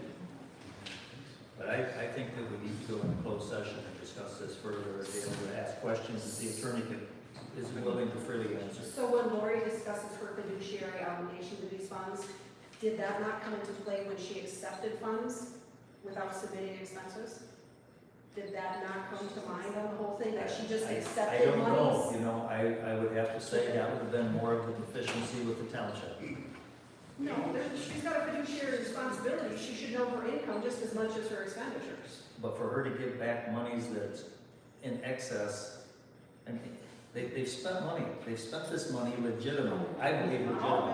We're gonna look at those bills and determine that. So I just don't see all the haggling over it. The project is kaput. Can I ask one question? Go ahead. I'd like to ask it of the Bel Air Association. You guys collect a fee every year, right? Correct. Don't you collect dues every year? And those dues go into an account, am I correct? Correct. Now, those dues are used for what? whatever the association elects to choose, and the board elects to spend. So it goes for improvements upon the public parts of the lake, am I correct? Like the roads, the fence? No. It doesn't go that? What does it go Goes for, most of it is for vegetation management. for? And how much, can I, just, how much is the dues each year? 220 252 per lot. per person, and how many lots are out there? 130? Per lot, there are 132 lots. Okay, and you spend all that money each year that you collect? No. It's not all gone? No, not all of it is, I have got my accountant here, but I can tell you that it is not spent. We have certain retention funds, we have also in the past savings. Linda Turner is a very capable person. She has run the secretary in the association for years. She has been the president of the association for years. Okay. She has been the secretary for Lake Board. She knows exactly how it was working when she was working. Then we had only assessment fees which were collected by Pat Williams, by your township. What I'm asking is that if you haven't spent every dime that you've taken in over the past 55 years. That's an association's been in effect, right? So let me ask this. Why is it that the association cannot dip into those funds and cover the $27,000 that you've already spent, that the good people of Lake Bel Air gave you the faith to put this stuff in, and now that money is gone. They didn't expect that money to be gone. That was their money that they paid in. Why can't the township, or the Lake Association dip into that fund and pay them back? It was their money to begin with. Or, if I may, give them a break on next year's association fee. I do not understand the question. Because, in my opinion, the Lake Association spent $27,000 of his money, and everybody else lives on that lake's money. And out of that $27,000, they got nothing. Absolutely nothing. So that $27,000, now you might as well throw in the trash. So these guys, and I know there was people out there that did not want this to go through. Their money's gone too. But I think that this guy should get his money back, and I think that everybody else who paid in should get their money back. I think that that should come out of the association money. Yeah, I just want us to, Sure. yeah, so as a resident, they went through and made a pitch on this thing. We understood it was a process, and the original administration, DEQ, supported it. So we thought up front it was a goal. So we, the people who paid, knew there was a process involved, and the process was going to lead up to some testing, some checking. DEQ had to give us a kiss on the forehead and then we could go. Right. So in this case, all the testing was paid for, the work was done, the sampling, the engineering work, and then DEQ said, oh, there's a muscle in there we didn't think about, and it's gonna cost you $20,000 to do a study and tell us if it lives anywhere else in the area. He said, we're a association, we have $20,000 for a muscle study, it's obvious it's not gonna happen. But I'm speaking on my behalf anyway, I recognize there's a process with desired outcome. Did the DEQ charge you guys to come in and do that study? I'm sorry? DEQ, did they come in and charge you guys to do that study? They said they wanted the results of the study to move forward. Right, but they didn't charge you. No, so we would So have. why wasn't all the studies with the DNR, Eagle, DEQ, all that stuff, why weren't those free studies taken on before you decided to pay an engineer, a contractor, to go in and actually spend money? My understanding is it's kind of like hurried on the way the process was handled. There is no comprehensive checklist that they give you, say, do these things and you'll get a permit at the end. Right. The rules can change along the way as personnel changes, and that's my understanding, but anyway. That is also my understanding, and from a township's perspective, for the work we put in this, I'm pissed at the state. I think the lake is probably pissed at the state. I'm just concerned because there are a lot of people who spent their money on a project that they thought was gonna save their lake. And because that's not happening, their money is, everybody wants to just say, well, you know, that money's gone. That money, that don't exist anymore. Let's just give them back what we got right now, and they're gonna be happy with that because they're getting something. Well, Randy, But I don't agree with that. Randy, to speak to your position, Number Just what we thought. 41.732, PA 188 does have a statement that says, where does this start? Should the assessments of any special assessment will prove insufficient for any reason, including non-collection thereof, to pay for the improvement for which they were to pay the principal and interest on bonds issued in anticipation of the collection thereof, then the township board shall make additional pro rata assessments to supply the deficiency, but the total amount assessed against any parcel of land shall not exceed the value of benefits received from the improvement. And it goes to what you said, there's nothing to show for it. My question to the Lake Association, when you set up that $261 and some odd cents, did you account for the $18,000 of engineering costs already incurred for the project? That was included in the project, so we were gonna go forward. That was part of the cost. That was all, that That was part of the $261. cost. So, So it was all up front, and we told people that we were gonna spend this money, and that engineering, the additional engineering, and all that stuff that we did after the assessment was done, was part of the project cost that we put in there that we were gonna go ahead and spend, that they approved. Now, all you're telling me right now is that if the association should send that money back, and you guys refund it, well, then we're gonna have to go to the association and ask them for that money. Absolutely. This is nothing but a shell game. yeah, that's You guys are causing us a whole lot of problems, and it is a worthless endeavor. If you want to document your stuff, document it. But don't bring the lake into this thing and try to make it sound like we are out of You control. brought us into it. And we did, and we as citizens asked for your help. Right. Now you're saying we screwed up. Now, we didn't screw up. We got sidetracked and beat up by the Eagle Department, who told us before, 2 years ago, they gave us the process and told us where to build it. And then we got a new Eagle representative who said she's never gonna prove that. Sounds like having a new clerk.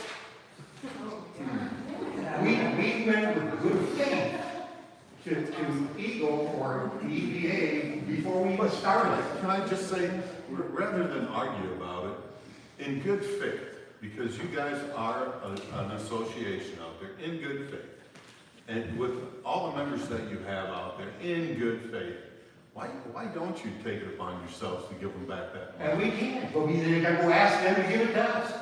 You're gonna ask them to give you money To give to back you, to to them. give to them. In good faith, with our attorney's That's advice, stupid. in good faith with our attorney's advice, I don't think we need to go through that. We can settle up with the I'm Lake just saying. Association. back This is not their fault. While we've had some inadequacies, it's not our fault. The state has screwed us up on this. back up a second. So I asked you if the engineering fees accounted for that $261. I would like to point out again, you were guided by a capable lawyer, your lawyer, Mr. Andrew Finn, in the whole process from step number one. Right. Not by the Our association. process was These people are telling you what to do. Your lawyer told you step by step what you do. Sometimes you put it down. The clerk is now challenging the other people that you didn't do the right job, but we put exactly as legally required, as per Michigan Acts number 188, we did word for word. And I would like to point out one thing. In that Michigan Act, it says that the assessment can include all the construction costs and the administration costs for the project. And we did right through the lawyer, through your lawyer, we supplied you with an estimate of the whole project. I think you get a little bit wrong when you talk about the annual assessments. Annual assessments in the association is separate. They cover the weed control, 90%, postage, and so on. There's a little bit over the past 10 years was a bit over. These are annual assessments for running the association and running the lake. We are talking about this special assessment district, which was guided by you. And we did not demand anything. You agreed with your lawyer that you are going through the process step by step for forming a special assessment role in district. And you did it. And it was successful, you did it. And you got the money from all the people. The county got it, you got it back. And now you are arguing whether the process was right or wrong. We only need to know, by law, of the association point of view, what is the right thing to do. Because we have had 27,000 expenses for this project, right? And we have had from the county through use in particular, we got 31,000 and 4,577 for maintenance, and that was there. So, if you want us to give the 27,000, this difference between the 27 and the 30,000 back, which we have got, and the maintenance, we will give it back to you with happiness. But we cannot give you back money which is not there. Can I answer some of your, just the numbers that matter, right? So we have what they submitted back in October, this is the engineering cost. So generally the way it works is you pay for an engineering study. My question was, when you determined $261, was that for the cost of the project? Well, the cost of the project listed on here is $50,230, and that includes a 10% contingency, which is normal. If you actually use a calculator, that comes to $366 for the 136 parcels. So already it's under the $261 that was assessed. But when I look at these receipts here, it follows Can I see that, please? construction world. This is the first I heard of 50,000.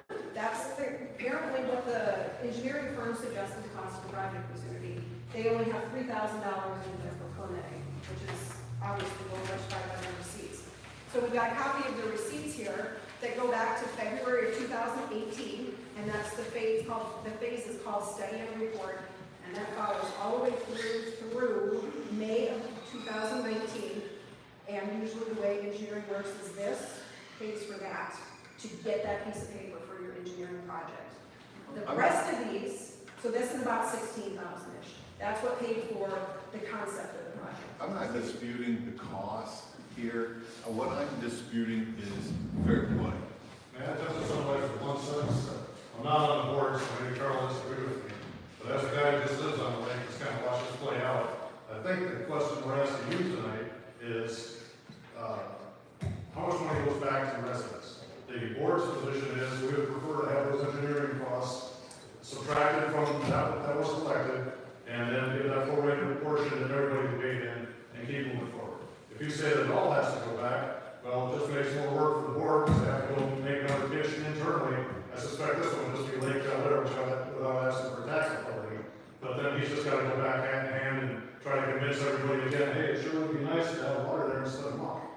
But, directionally, the program has been aborted. There's no misappropriation of funds or embezzlement. A lot of people with good intentions didn't get the outcome they were hoping for. There was some money collected. A portion of that money was spent with good faith. There's some that's left as a delta. And are you going to send the delta back, or are you going to say, from a directional standpoint, it all goes back and the board can go try to work again on the next project? And my point is the delta's got two separate parts of it. It's got the project planning, which paid for this, which the cost of the project does not total the $261 that was assessed. So there's no way that the Lake Association accounted for the engineering costs to do this. And We paid for that. correct.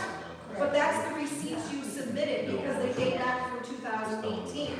The rest of these receipts are for the permitting that happened and started as a result of collecting special assessment.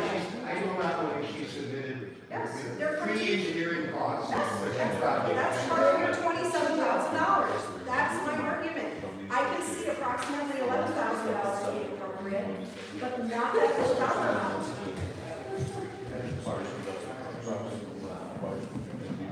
That's all we're asking for you guys. What percentage of the assessed money was available? All of the money should come back so her books and the township books can look proper and adequate for the auditors. And then, yes, then the discussion is on, is it the pre-engineering stuff or is it just the permitting costs? And likely, yes, it should be the permitting costs that are incurred after the assessment happens. Okay, all right. I make a motion that we go into closed session to consider the material exempt from discussion and disclosure by state or federal statute as authorized by MCL 15.26. 1 moment, if you don't mind, I can't hear you, Mark. I got people talking back here. I appreciate it. I will repeat I motion that we go into closed session to consider material exempt from discussion or disclosure by state or federal statute as authorized by MCL 15.268. Second to that motion.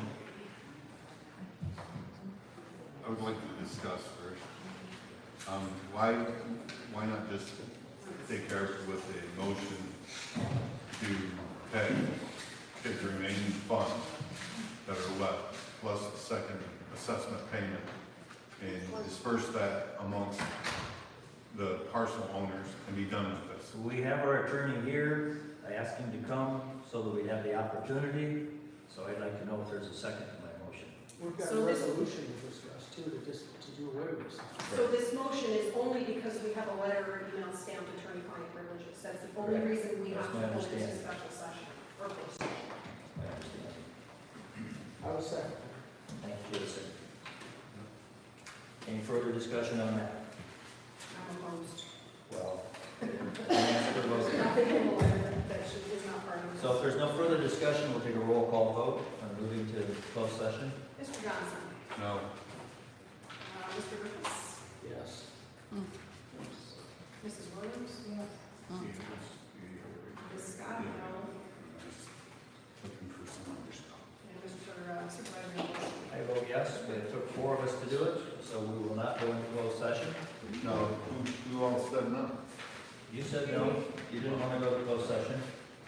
Stephanie said no, we needed 4 of us to go. Okay. I would like to see if I could make a motion at this time. I would like to make a motion that we instruct the treasurer to take the money remaining from the collection of the special assessment, plus the second assessment, total them up, distribute it back to the parcel owners.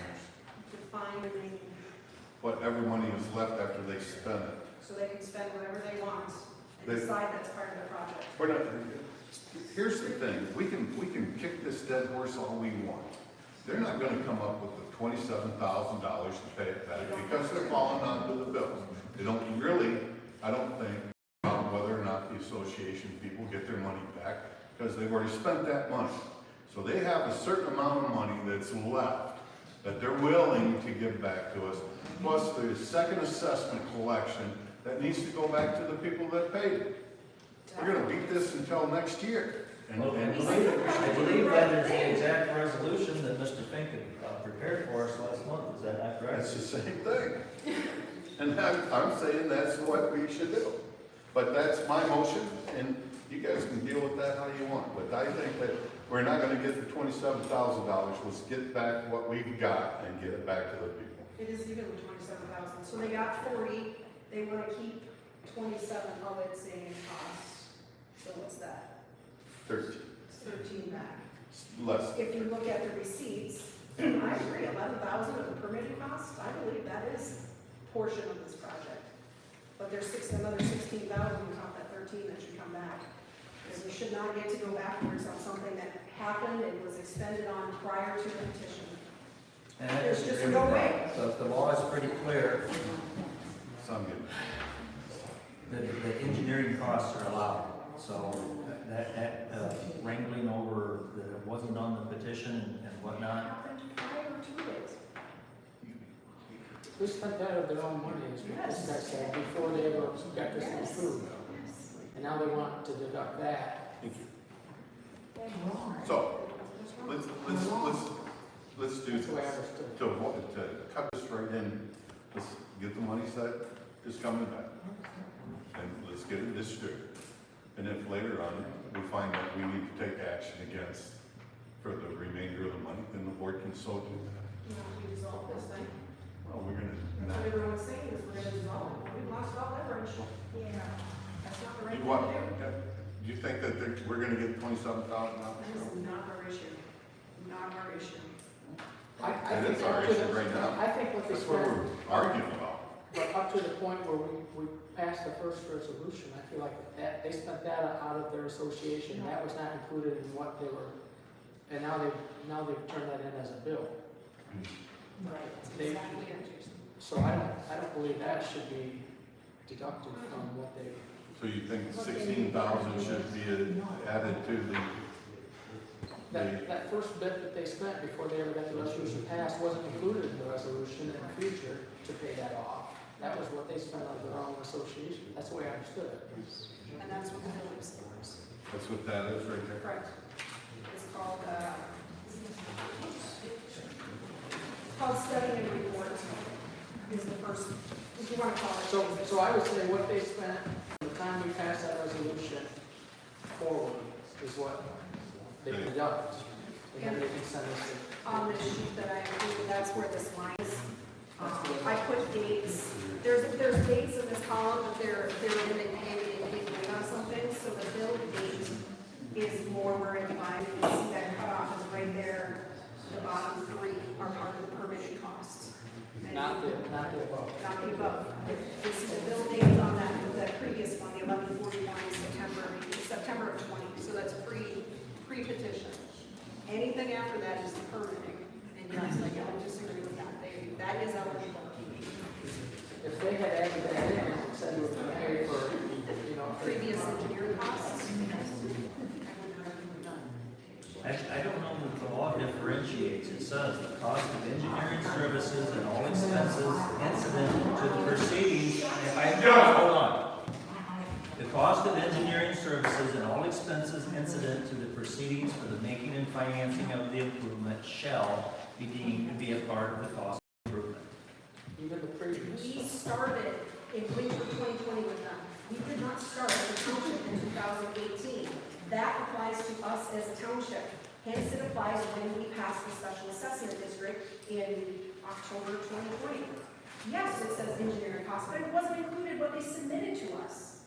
You can't just go retro back on state I don't law. think they submitted any engineering costs back then. It was an estimate for costs. They submitted what their engineering cost of their project was going to be, and that includes the permitting cost. You don't get to just go backwards on dates.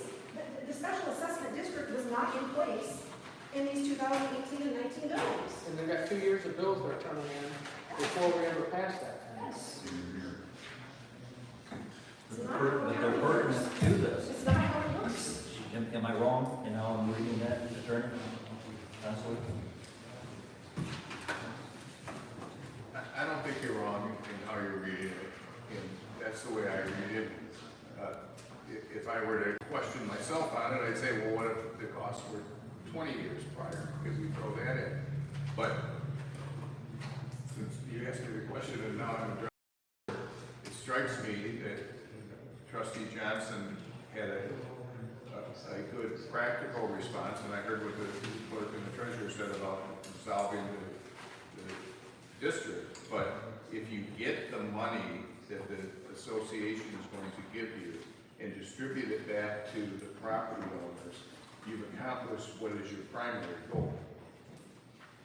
And I don't hear unity on the board yet over what you should do about the rest of the money, but this gives you the opportunity to distribute back to your neighbors and taxpayers in the community the money that they have been assessed and wasn't spent. And if the board wants to do more later, you can still discuss that. The rest of it is in my confidential memo, and had we gone into a closed session, we could have discussed about the other legal issues that I prefer not to do in open session, but if that's where we end up, I guess that's where we would end up. Well, I'm at a bit of a loss on this, honestly. I have my opinions, and you seem to concur with some of my opinions. There seems to be a lot of wrangling. It's just not necessary when we're doing away with the project. Again, I've said this before, if we were continuing it, dot the i's, cross the t's. That's what you've advised. That's what the law seems to say. We're not continuing. We can't discontinue it until it's resolved. That just, we lose all leverage as a township, and liability is on us. You know, You follow? I think we operate in good faith. I don't feel like they're trying to screw us. If we don't give them back monies that If we don't pay for projects that the law says is due, they might litigate. Well, the language is not unspent money. That's not what the language should be. We shouldn't go off of their accounting books on what we can get back. We need to get back what's legal to If be the able to pay. engineering costs were rolled into this project, I believe that they can be included in the project. Special assessment Okay, district hold is on. not in place. Listen, I'm gonna reconsider going into closed session. I can't. I don't think we can revoke, can we? I can't. You can have a motion to reconsider. That's right, it takes what, 2/3? It takes 4. We're not getting any. Go into closed session. I have a question. We've let everybody else talk. Go ahead, Colleen. You might be sorry. But the whole bottom line, the money should have never went to the lake association. Yes.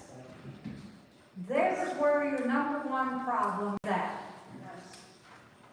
So y'all are fighting with all of them to give money back that they should have never even had their hands on. Yes.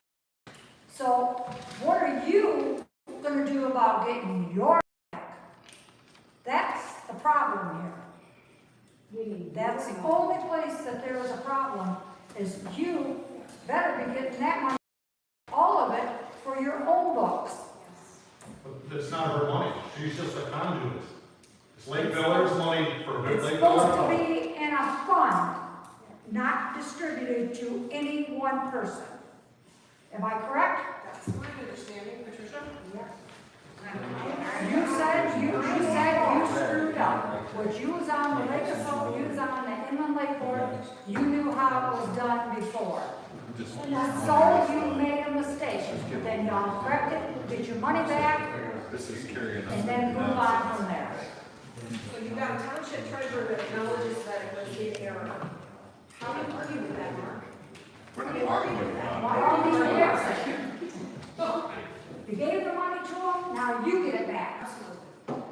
All of you. I don't care how you do it, but you get the money back. The process wasn't appropriate, but if the expenditures that they've turned in are legitimate, then we take the difference.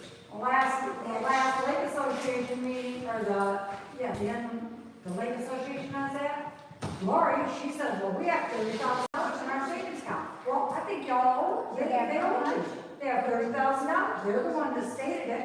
I was sitting in that meeting in July. If they have $30,000, then I'd say the 27 is yours, and so is the rest of it. Because who's embezzling the money? It's gone somewhere. I'd be worried that you guys don't have it back before there's a lawsuit. Okay, I entertain the motion, Randy. Go on your closed meeting now. Yeah, thank you. You got a motion. I'll make a motion to resolve I my don't know, first that's what mine was like. change to a closed. So you have made a motion to let them give us remaining unspent. Yeah, You're retracting that that? died for lack of.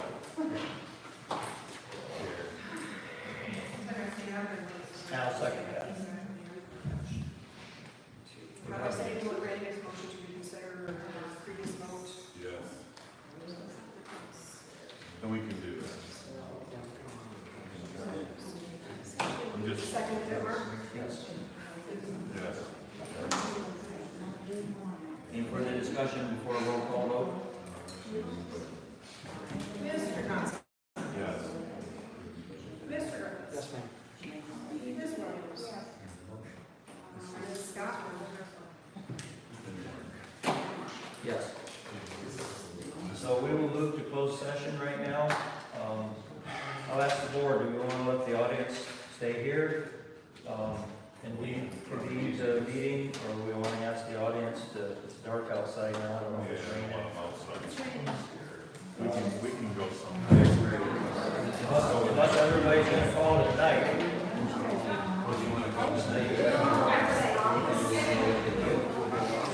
But I hope it does.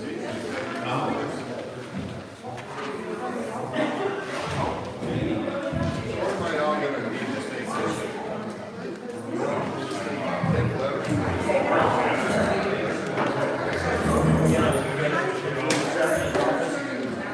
This can be in your office.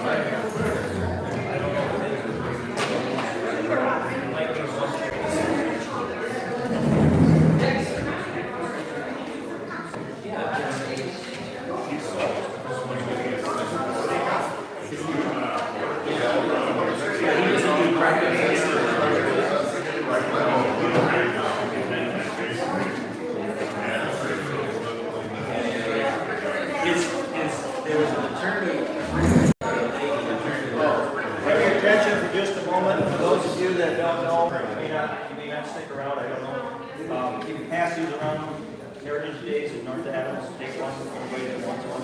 Okay. Yeah, that's where we're going, you can move it, we're taking one, take one.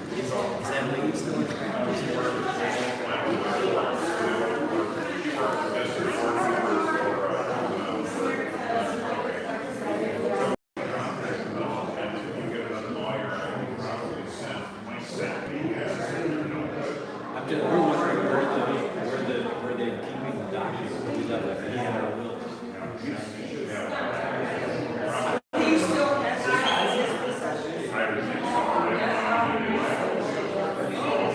Is that office open at all? That it's just like, oh, maybe.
They're in closed session right now. I'll keep it rolling so I don't have to put it back up. So we are waiting for them to get out of closed session.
Regarding the development of special assessment district for settlement reduction facility Lake Bel Air. That was provided to us 2 months ago, I believe, by Mr. Fink. There would need to be a couple of changes in it, namely a date. We'll need to title it. You'll have to perhaps fill that in later because it goes in order by resolutions for the year. And I'm not sure off the top of my head if we made other resolutions or not this year. So that's the numbering on it. So you're gonna read it now?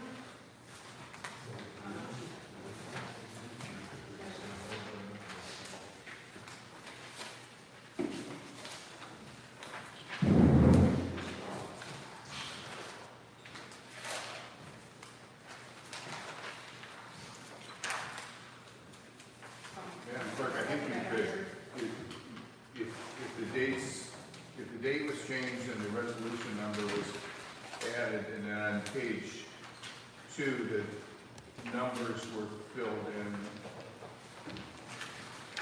So I have one here. Let's see if we're looking at the same one. Excuse me, resolution number 222-XX, terminating the Lake Bel Air Special Assessment District interrelated. So we have 7. So do I need to read through this? Did you guys, Jim, Mark, determine how many parcels are listed here? There's 131 or I did not 136? double check that, Jim prepared that. Since we got. I went off probably the draft resolution from before, and I would not, it should be proofread. So do we, how do we pass this without being read? Yeah, how do we deal with that? You either take a 5-minute recess and double check the numbers, or you vote to adopt this resolution at your next meeting with the numbers filled in and the verification that these are the numbers that were assessed. And Pat, you say you have the number, all of the numbers that were assessed. Yeah. So when we were charged, we were the ones that would be on here. So I think that's how we do it. But I think you need a completed resolution so that regardless of whether the board votes unanimously or accepts the resolution or defeats it, you all agree on what the resolution is, including the parcel numbers and the dollar amounts that would be in it. So I believe that we'll have to get together and double check those and deal with this next month then. So in that event, we will move on to the bills. Is it? Yeah, we're not quite prepared, maybe double check those numbers. Can't go through that in 5 minutes. You have to go through very carefully, make sure they're the proper ones.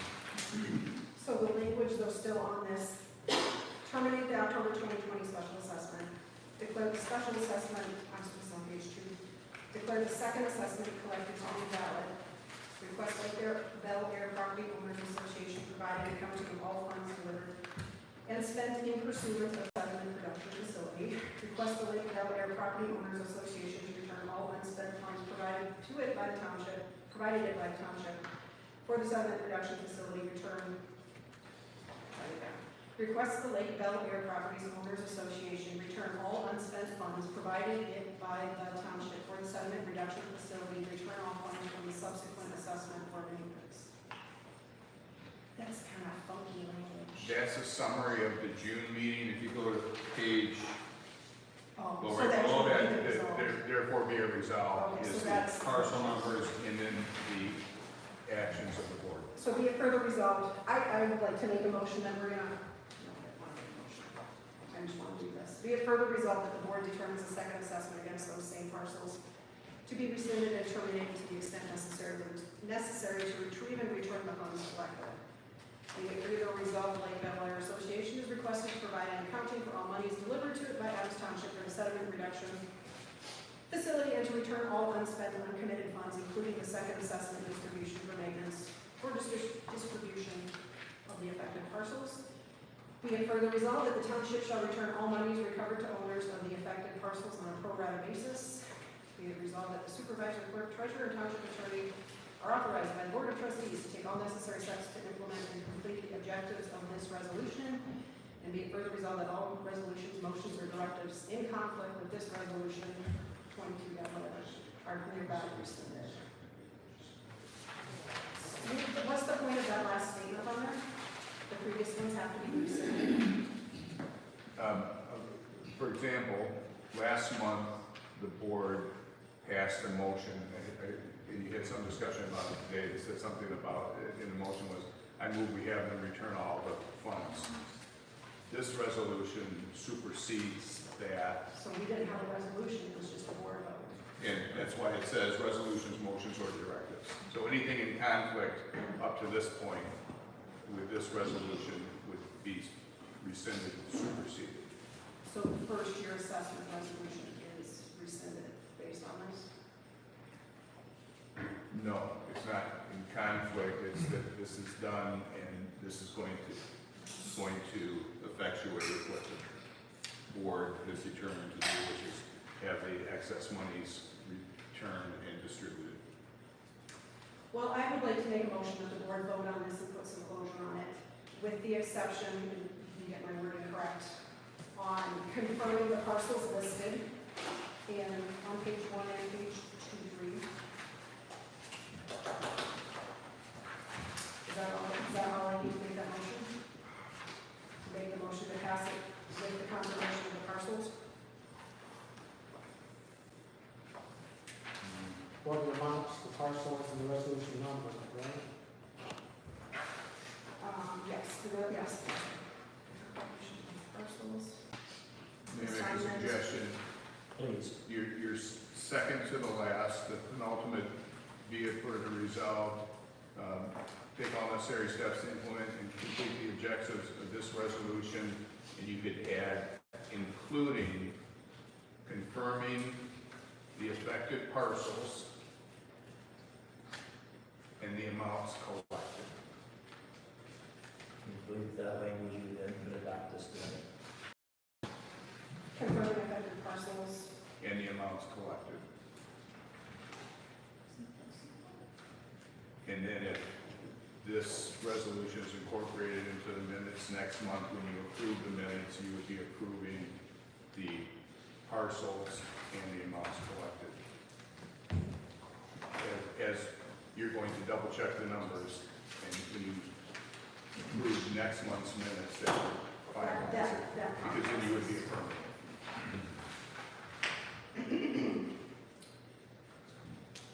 So in the effect of ending this issue, I would like to make a resolution that we pass this, I'd like to make a motion that we pass this resolution with confirmation of proof of parcels, with the assignment of a resolution number, and completion of those amounts, assessment amounts.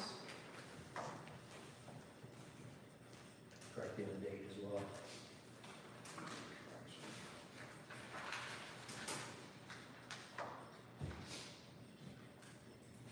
Extend your Think so. motion.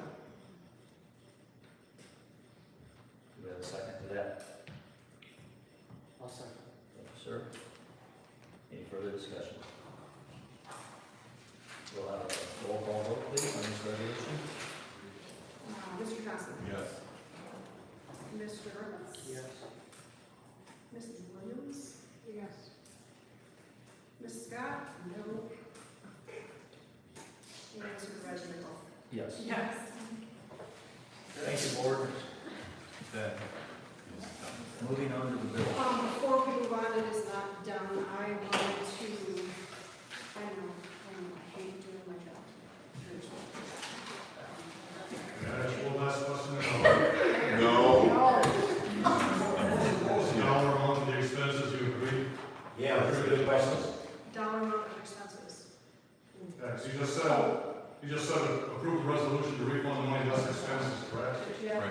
So the expenses. You have a dollar amount? The expenses submitted were, did that get listed in there, Mr. Frank? No, there was no dollar amount for the expense. Should there be? Okay, so It's up to you. Huh? It's up to you. How is it up I there? think 27,000. I think 27. consider accepting the invoices the late association presented. Okay, thank you. Should that be clarified in there somewhere? Yes. I would I think you have the language that gives the method of. Yeah. Hold on, folks, please. What was it, Jeff?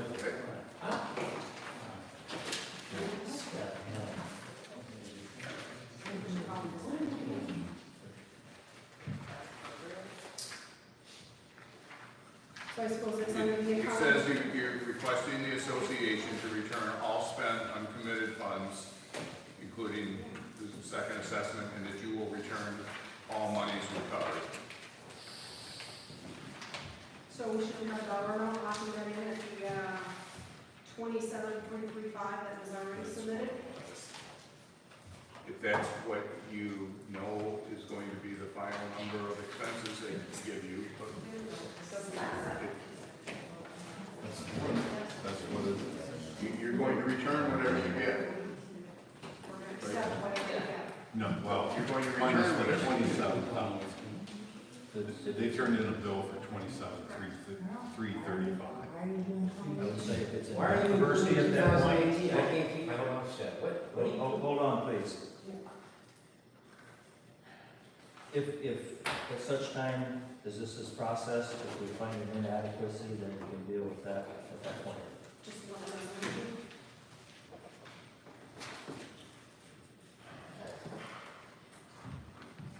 So did we? So I guess that's before we- passed. Well, we did vote, yes. Did there need to be any amendment to that, or was that sufficient? You feel? There's some discussion there about it.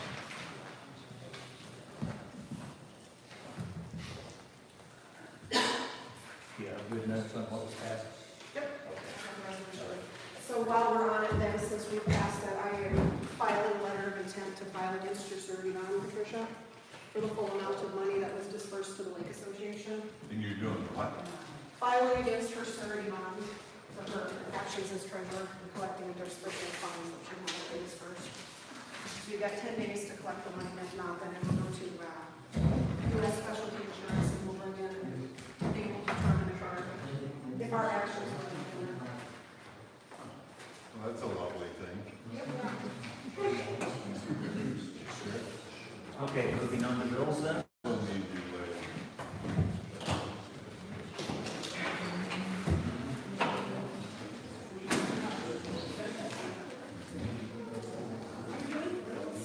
Bills.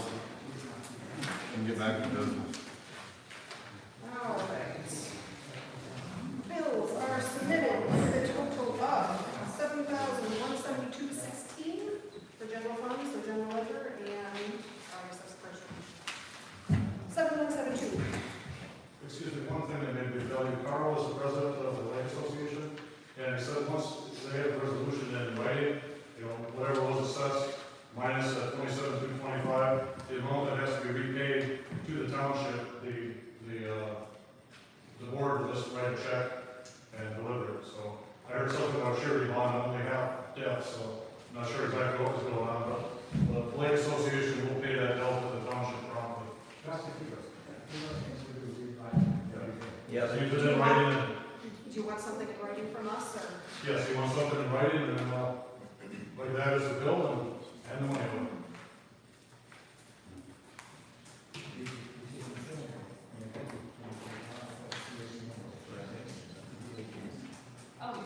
And if you guys are really quick, there's a meeting on Saturday with everybody from the lake, and then Carl can share that news with people in the lake.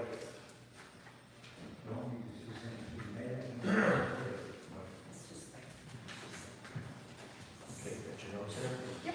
And we were, Bills at 7172.16. motion to pay?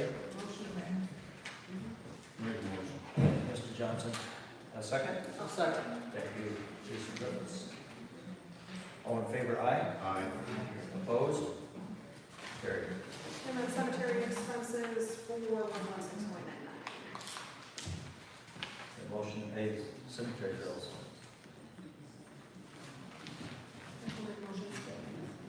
Scott, second on that? And that's the amount of 41,1699, right? Not support.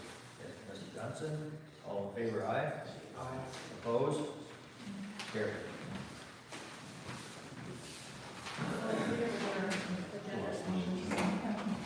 Oh, you're right, I beg your pardon. Well, it was the update for election. Yeah, That's for apologize. Mr. That should have been under new business, Yeah. so we'll skip back to that, those three items. We need to get this.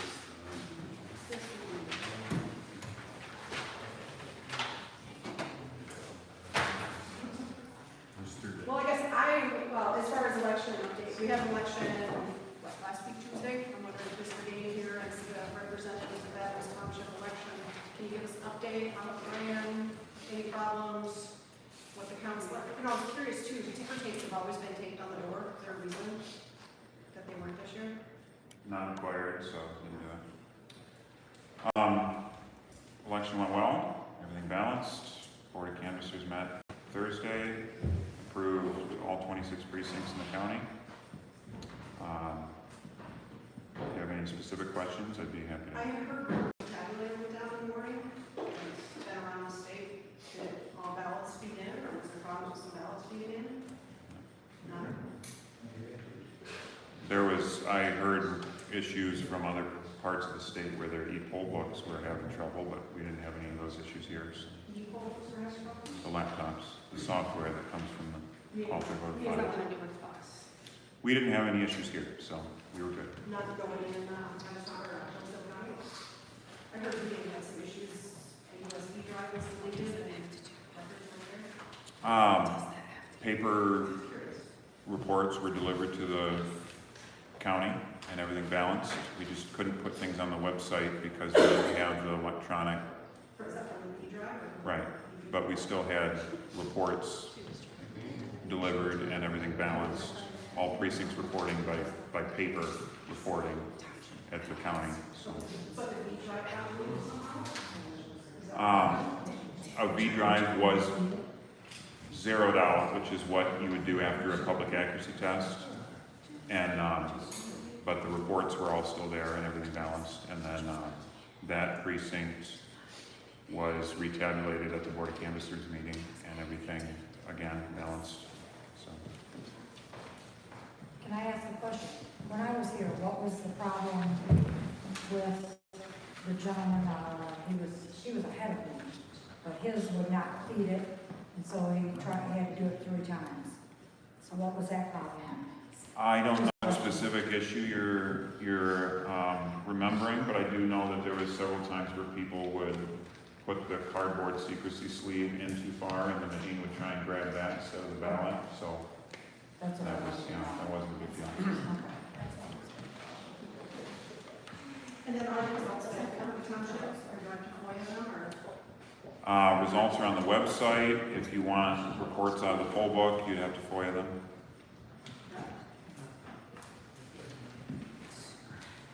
Any further questions for Mr. Day? I think that's it. Thank you, appreciate it. When you're ready, the Ben Cotton affidavit? Yeah, I put it in you guys' folder. So as you know, there's an ongoing issue with the lawsuit that I submitted. We were able to respond week ago Monday, and it was 2 days ago Monday, with the group discussing issues that have come out of the Adams Township data. And I'm happy to actually share some of this because I have been having to sit on it and wait for some of this stuff to happen. So the first page of this is Ben Cotton and his credentials, I guess you have to say. As you know, our tabulator was confiscated. So what he looked at on a contract basis is the electronic vote drive, or EPD stick, from Adams Township from the November 2020 election. This is a big issue. I should probably just back up a second so you guys understand this. So on election day, there's a laptop, that's the electronic poll book, you shoot your name in, that's who voted, and then there's the tabulator. And totals match, but what the issue came down to, and we can show through our evidence on this, is that the voting changed. There's an 11.5% difference in Adams Township with the names that voted.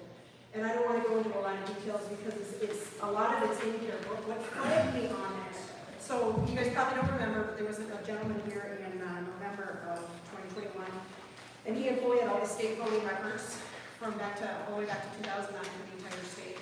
And he had talked to me afterwards and was explaining this gigantic data file that he had. And he said, "You get something figured out, come back to me." And he did. So I had run reports, your normal canvassing. I wanted to see how many dead people possibly voted. I was looking for how many people in the township over 100 years old. And it kind of became apparent that that's not anything that could actually prove anything. But what caught my eye is that we had voters that the state said voted in our township that didn't match on the poll book stick. And those 64 names, of those 64 names, and I don't have the number in front of me, but a substantial number of those had not registered in our township to vote until after that November 2020 election. And that didn't make any sense. How a report from the state, Secretary of State, could show that people voted in our township when they weren't even registered in it.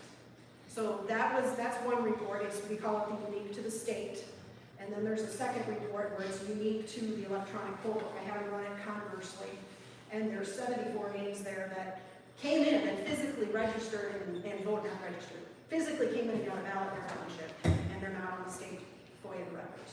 So right there's 154 names that don't match. So your quantities are going to match at the end of the night. Something changes from the township to the state. timestamp on there, inside this affidavit from Mr. Cotton. Number 23, it lists all of the things, there's 5 there that are disappeared off of, that there's no record of that being kept if the clerk starts to delete the electronic poll book as directed by the Secretary of State. And what this affidavit is confirming is that the electronic poll book is a little USB stick that's got all the voting information for the township, and we're instructed to delete it. So as a clerk, I've got a 22-month federal retention requirement, and we're told to delete it. I didn't. I have it. And when it's looked at in the big picture, things don't match up. But no one would be able to do this, except for the few of us clerks that did not delete our electronic poll book stick. Ben makes Mr. Cotton makes and is willing to testify in court that those are original records for an election. They should not be deleted. So there's several items. Number 24 is some of the data fields that just disappeared because they're not on the nightly reports. So this is pretty substantial. It ends up being kind of a big deal in this whole big picture of what's going on with these tabulators. Page 9, you've got a copy of one of the sample results. The names are retracted at this point until it comes up in the courts, but the data fields that indicate that people were voting, or state says voted in our township, and we're not registered by the time of election day. But I encourage you guys in the township to read this, and if you have any questions, I got one question. Yep. Read number 13 to me. I have the opportunity with permission of the Adams Township Michigan officials to examine the contents of the electronic poll book UPD stick US RAC from November 2020. I didn't give him permission. I'm the clerk. I've got So just one official. Says officials. So you're the only one that said you could do that. Adams Township, Michigan. It never was brought up. Officials. I let them look at it because things were not matching up with what the FOIA results were saying. So if you have an issue with that, you'll probably call this. There's a lot of issues in it, Stephanie, because we've already went through it too. There's a lot of issues. Is there? Yes, and there's another one that also tells that you can tell when people can vote. You cannot tell when a vote, because once that number's tore off, they can't. Our ballots are not photostatic copies. Some of them are, some are in different states. That man did not look at ours. The ballots, when they feed into the tabulator is programmed to remove the date stamp. It's very clear in the contract. I gave you ladies a copy of the hard contract. It's in there for anonymity. But the point is, on the electronic poll book, it gives you a time and a date when the ballot is handed out. And that's really what. Order! Let Stephanie talk, please. And then if you want to reply, I'll let you.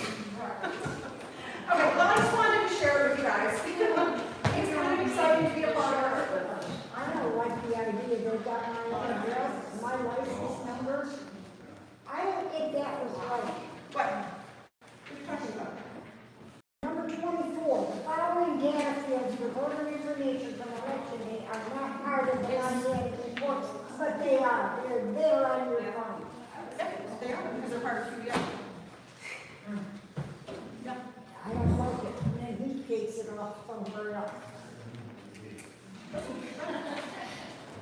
What do you know? It's moving forward. Said what you want to say right there? Yep. Now, does somebody have something that they wanted to reply to that specifically? I don't know. Keep going. So, I don't know when this Benjamin Cotton got his information from the state, but I could get a report at any time from the state that says who voted, that's a registered voter in this precinct. And people are moving in and out of this precinct all the time. So if I got that right now, or if I got that, let's say I got that right now and I compared it to this past Tuesday, there would be people that have moved just in those few days. And they would move in, they would move out, and it would just give me a report that says these people are registered in this precinct and they voted in this election. When in actuality, because their voter history follows them wherever they go in Michigan, they may have actually voted 4 or 5 days ago in a different, or I guess it'd be 6 days ago in a different precinct. But now that they're in Adams Township, it would say that they voted, but they're a registered voter here as of right now. So. State FOIA records show that your voting history changes, and we've got the documented evidence that says if you voted in whatever this latest election, it changes all of your vote history We've got someone that is very well known in this community that has voted since 2010 in Adams Township, and he did not register until February 2021. 2009. 2009. He only got into our township February 2021, and he's one I know because I registered. So, yes, QBF tells a completely different story. If you go on, I don't have access to QBF anymore, but if you go on to QBF, yes, it does show it. But with the state FOIA records that come from the Secretary of State, that's not been even caught, he's the IT guy. But state records show something completely different. So I feel like my explanation just explained that, but regardless, the other thing I want to point out is that you don't have, you're not an election official right now, and you took information on that data stick, which by the way is just a copy from what's in QVF, it's not an original record, and you shared that with someone who doesn't live in the state, who's also not an election official. That includes people's full legal names, addresses, and dates of birth, which is personal identifying information. So I just want everybody to I'll know let that. the courts dish this out. That's why lawsuit has been filed, because the data does not match. And nobody looks at it, it goes on and on and on. So, Well, in addition, if I may, I believe that you were making mention that we had someone here that was voting and illegally as far as living in North Adams. And my recollection right now that I can remember by looking it up at the state, that Mr. Fink, his son, Andrew, I enjoy the man, don't get me wrong, and his family, great family. But he, since 2009, that I know of, and I hope maybe Mr. Fink may be able to weigh in on that and say, absolutely not, I'll take that. Just by mentioning it, though I don't know exactly all the circumstances and why it was that way. And it is in the state, you can figure it out. should say a vote history should be retained, and should not be flipped to the current precinct that a person is residing and registered. And that's what the state records are doing at this point. My explanation before stands and explains that, I think, so. No, it doesn't. If you change precincts, your vote history should stay in the precinct you No, voted in. it follows the voter. Absolutely. Maybe it should, but it doesn't. It follows the voter. That's what I'm You saying. know it is. And that's explainable. No, because then when you look at a vote history, I looked up another candidate that was running, and it showed that he voted over in, whatever, next county over, but there were no elections during those times that he voted. So FOIA the whole book and look at the list of voters. It's simple. We've got it, we've got it. That's No, it's not a regular. Okay. All of our addresses are legal. Is that social security number? Obviously, your birthday, Have you covered that? I don't. Yep. Yeah. Yep. We have a letter from Puckett's attorney. It has to do with an upcoming variance hearing. And I'm not going to read this all. It's available if someone wants a copy of it. You're welcome to it tonight. Just let me know before you leave and I'll make you a copy. So what are we going to discuss? So last month, we gave an hour's worth of Sister Ben's time towards this issue. Yeah, what's your take on that? Where did we end up Board, with that? Mr. Bennett, on having another ZBA meeting on something that's moved, Because that's, non-industrial, and Mark made the comment that Lake Bel Air is the foot. After 7 months, it's been 10 months on this. I don't have a comment right now, if you want to talk about it. I don't have a comment right now. I want to know why we're even hashing this over again. This just correspondence has been sent to the board members. No, this is actually going against board wishes. Board has already said no correct, to the zoning change. to the Well, there's- zoning change, Correct. and I think that by going There's- against the board wishes. No, hang on, we're not going against board wishes. Hang on, we're not It is going going against board wishes. No. Going down 5 months. No, you're totally misunderstanding, No, I'm okay? And Mr. Bucket, you've got a right to do what you're doing, but I think maybe you're operating out of concerns that something might happen, I don't know. There was an application made for a variance. In March. And Give us money. when that application is made, they have a right to be heard. It has already been turned down. It's a move. They have a right to be heard. Okay, And it so comes we're back- gonna move on. If you want to It say will something, come back to the comment, board, just and it comment. will be turned back down Just a again. second, just so you know where this generated from, we voted last month to give Chocolate the ZBA an hour of legal time to determine if this next meeting was legal or not. Right. And that's what I'm curious, do we have from the zoning board, or we just don't know what was advised? Unless the applicant, pulls their request to hear the variance, yes, they can hold this meeting. And that is in Yes. charge. Could we ask, so how many times can they take that back to the zoning board of appeals? How many times did they go back there? Could I apply They for have- a they variance have- on my property? I don't think you understand how the zoning works. Bonnie, that's not, you're being disruptive. Okay? That's not you to call order meeting. You wanna run for supervisor, shut up here, then you can call for order. Jason, go ahead. Order. People, order. I was Jason. just asking, like, on my property, I'm obviously residential, could I apply for a variance to be commercial? That would be a change of zoning, yep. But I don't need it, I'm not commercial. They can't have a change in zoning either, you voted it down. Look, we're not gonna have a discussion of this right now, this is. We are. I'd like- I'd like to hear Mr. Fink on this issue. I just wanna know why we keep going over I it. don't know if you care to say anything right now, Mr. Fink, you're welcome. We made a mistake, we voted yes, then we voted no, and meanwhile, we had this variance thing started, so why don't we just give them their money back, we made a mistake. They have a right to be heard if they wish. If they wanna say no, we rescind our application, they can do that as well. I just think that it's already been voted down. There's absolutely not necessary to Well, hold a Randy, zoning board of appeals Randy, meeting. Give them a variance on You don't know something that's all the been voted details, down. okay? So let's You haven't discuss said, the you details. haven't, Give me a What's the details? You held their money for how many months and told them you give it back if you didn't need it, and Okay. if you wanna know, stay tuned to see if there will be a meeting on the 22nd or not. They may rescind their request. Will you be responding to this, Mr. Fink, is my understanding? We got a phone call saying Yes, that. yes. Order! Stephanie, address Mr. Fink. I was just asking Mr. Fink if he will be responding to this letter on behalf of the township. I had not planned to respond to the letter, Okay.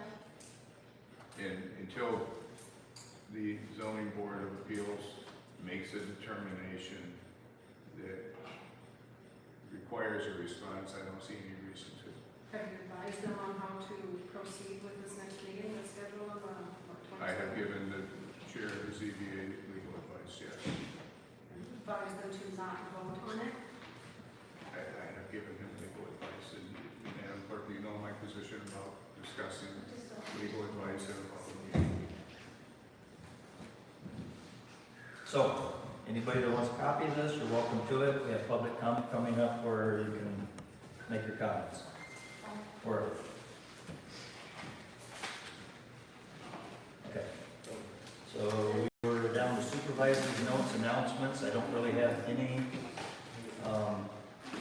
per se for that. Any clerk's notes or announcements?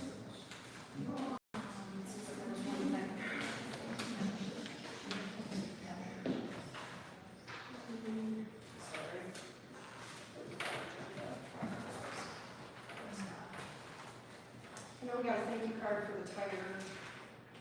Oh, yes, there was one thing. We received the billing for road commission, and I did not get a chance, the numbers didn't match what they originally quoted us, and I picked it up this weekend, and I forgot to call and, figure out what was going on with that yet. Because it was higher than what they told us it was gonna be for the, yeah, so is that not a contract when they give us a quote? No. Okay. Okay, so I just wanted to put that, so it was like, higher or something like that. So I got it from somewhere. Sometimes it comes in under their bid or whatever they quote them, and sometimes they go over. So depending on what they find, Okay, they so I can just go ahead and pay it? Yeah. That was in the bills? No, it is not. It'll be upcoming next month. Okay. All right, so that's the extent of your notes and announcements. Anything new on the recreation, Jason? No, sir. Okay, thank you, sir. And I would just, as I had already stated, but if anybody missed it, we have North Adams Heritage Days, got a couple flyers left, help yourself. Now, we'll open the floor for public comment. What school streets are going to be closed, is the back, is it Cleveland? Do you have the post office? No, that I don't know. What streets will be closed on Saturday? I don't know. The same ones that are normally closed, right there on Main Street, Just the four corners? the four corners, the two on the side are closed, the same ones that are always closed. That sound about right, Al, or don't you know? I heard this part of it. Oh. Part of the streets are closed, right there at the mill, on the old miller, the other is closed right out there, you know, at the corner. And the other going east, right at the corner, and right down, just before that little, alleyway that goes around the buildings and back. So we left it there, it can be traffic possibly going through there, so right where the buildings stop, that's where the road. Okay. So we got a couple comments, councilman and village member. Okay, please.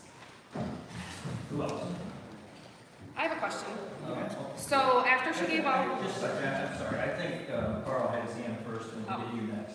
I just would like to, on behalf of the Deck Association, thank the board of the township for having come to a conclusion at this meeting. And I'm very grateful that you give us this in writing and that you do exactly what you have decided to in the right way, the legal way, with the legal counsel. Thank you very much indeed. Thank you, Carl. so if our information gets stolen, is posted on the internet, our driver's license, all of our personal information that she legally gave to somebody else, can we sue the board then? I believe there's legal statute when there is Okay, a good. lawsuit or an investigation. I'll have to check into Attorneys that. do have the privilege to obtain certain information. I'll have to check into that, because that's a lot of people's personal information that you got illegally.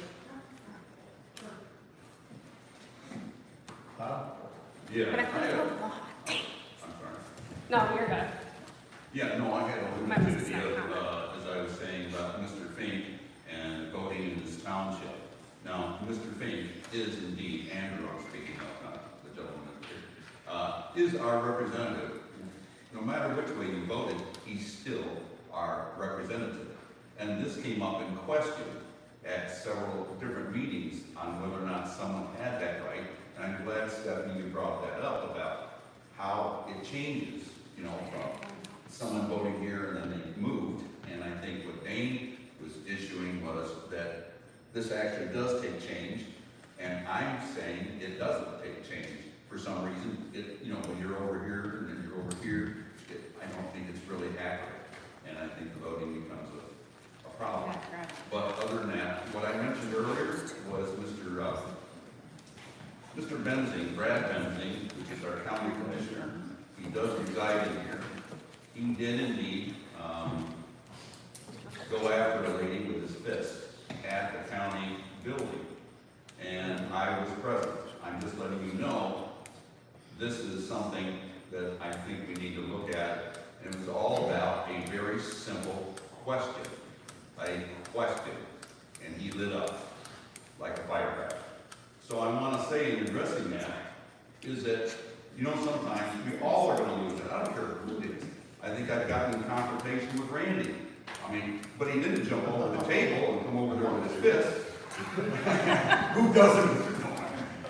But, you know, that's what I want to bring up to you. That's, you know, he represents us here in this township, or you folks in this township. So, you know, what is he going to do next time? Is it going to happen again? Just because of a question. Look what you guys went through, bickering here tonight. And if one individual like that, with Brad, is sitting here, could he not light up again? That's my question to you folks. Thank you. Thank you. I have another comment. Your first one was short. About the quote on the lights. If you have an assistant, why do we not have a quote, simple quote on lights for a box?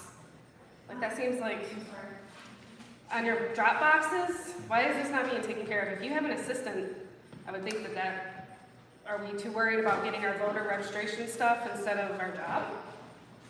The way we can't get a simple quote on stuff for the building? Because I know you can look up a camera and lights and stuff, it's pretty easy. Thank you. Anybody else? Yeah, can you read this letter from my, I don't know where, You got 5 minutes? Go ahead, sir. Did you read this letter? Oh, yes, oh, I did, yes. Oh, I thought you wanted to read it. No. I'm gonna read some. Since Jamlin does not have the right to use the property for an industrial purpose, because it was voted down, it is commercial, it has no rights or interests that would be affected by the ZBA decision, and therefore, it does not have standing to bring this variance request. Did you respond to that? We've talked to the variance board and chair, and he's talked to our attorney. I have not talked to Mr. Lewis. Okay, but our attorney's right here, he won't talk about it. He's talked about several items tonight, but this is pretty much closed with. Did you guys meet before this meeting regarding this? I saw Chuck Randall in there. He's a rammer out Chuck here. was seeking some advice on how to run an upcoming meeting if it's run. But you didn't talk about the legality, or you were doing it, or why you're doing it? We do not believe it's illegal. Well, he talked, last time he was given permission to have an hour on the phone with an extra set of ears. So the gentleman we're all paying for is this gentleman back here pointed out, so can we all know what was decided on the legality of this, or is it a secret? Chuck told me that he sat, that you and Chuck sat at his table and listened on the phone to Mr. Fink about the legality. Well, what was it? Mr. Fink, and correct me if I'm wrong, advised him that it's not illegal to have this meeting. It's not illegal, it's not illegal now. Not illegal to have the But meeting. it holds no legal value. That may well be. And we're all paying for this. And if the Snowbirds, I'm sorry? After 10 months, we're still dragging this on. When it was voted down, when? In Well, May? these things do take some time, and they had made application, Yeah. and they chose to let that application stand. If they rescind it and say, no, never mind, then we can withdraw. Then the board may not vote on the They're 22nd. voting on a new issue. They're voting on industrial. And yet it is commercial, as you said. Unless, you're correct, unless it's changed. But the application was in, and if they opt to let the meeting go, it's not an illegal meeting. How long is an application good for? This is filed. I don't know if there's an expiration, except that it's supposed to be done in a certain amount of time. And I believe it was, and this meeting is a continuation of that meeting. This meeting on the 22nd, it's posted. This was, I got It wasn't March, but it was actually pretty applied for in January. I think it's a waste of township funds. Can I ask if I can have a variance on my commercial land here? I don't own. I have a variance on commercial land it's not commercial. My land is just residential. But I want a variance on my commercial land, even though it's not commercial. Doesn't make sense. You know, I know it seems odd, but if you've been through it in every step of the way, Have you been in any zoning? I don't think you've been through it because you're messing it up the whole time. It's been how many damn months? 10 months. Well, I got a question. Are they applying for a variance on industrial land? Yeah. Is that what that said? They are trying to get a variance on industrial land? If the board makes a decision, it will no doubt be conditional, just like a prior one was. Okay, And if it's not changed to industrial, yes. Why are we keeping this going? Because they have an application in, Randy. They're gonna bring it back to us and we're gonna turn it down. I'll give you one simple solution to get rid of all of this. I'm not voting. You guys like the problem, I guess. This is the type No, of thing you get but with that this. means that somebody likes to just drag it on and on and on. We're out of the issues, we're abdicating our responsibilities to attorneys to find it out. And it is absolutely not right to bring the puppets into having to hire an attorney, while we just dork around and do whatever. It was already shot down. I see no I think reason that is a to bring it back. misrepresentation of the board and the sub-boards. Mr. Puckett, Mrs. Puckett has a perfect right to consult with an attorney if they wish, and if they want to spend their money that way and get advice and have letters written. I think and that take a there's, certain stance, that's right. You have to because you don't know what's going on. I think that as a board, we had already made a decision, and that decision should have been fine. Correct. And this should not have been thrown out. You obviously don't understand zoning. No, I understand that there's certain people who want to drag this on, there's certain We're gonna things, give them 2 years. when they make an application, we have a certain obligation to them. Yeah, I know that, and we could have given their money back and sent them home. If But they we want already to be turned heard, down they have the right industrial. to be heard. So my thought is the wording of industrial on anything that has to do with JAMA is illegal. We have already shot it down. You're wrong. Because if they want to do industrial, This is what I asked you the question. if they want to try to get industrial again, they have to go all the way back to the planning board and start from square one. Yeah, that's correct. But So why would you this do is this giving here? them 2 years to do it if it gets approved. Right? They They pass it may, in 2 years. they may rule that way. They may reject it, or the hearing may not happen. Did you say it's good for 2 years? Is that what the number is? Isn't that what he The said? variance That's what is you good said, for 2 wasn't years if they pass it on the 22nd? That depends on what they pass. So they can write any duration on there? Huh? The variance is good, I thought, for 2 years. I'm sorry? I thought a variance was good for 2 years. If it wasn't used within 2 years, it was.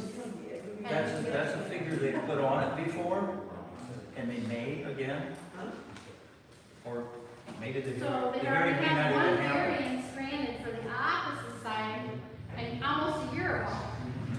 So by the time they get anything else passed, that first one's gonna be expired. It might be. So you're just dragging No, there's a certain obligation if a person makes an application, if they have a right to There's be an heard. obligation to say yes or no, and this is what was ruled, and this is what we're voted into.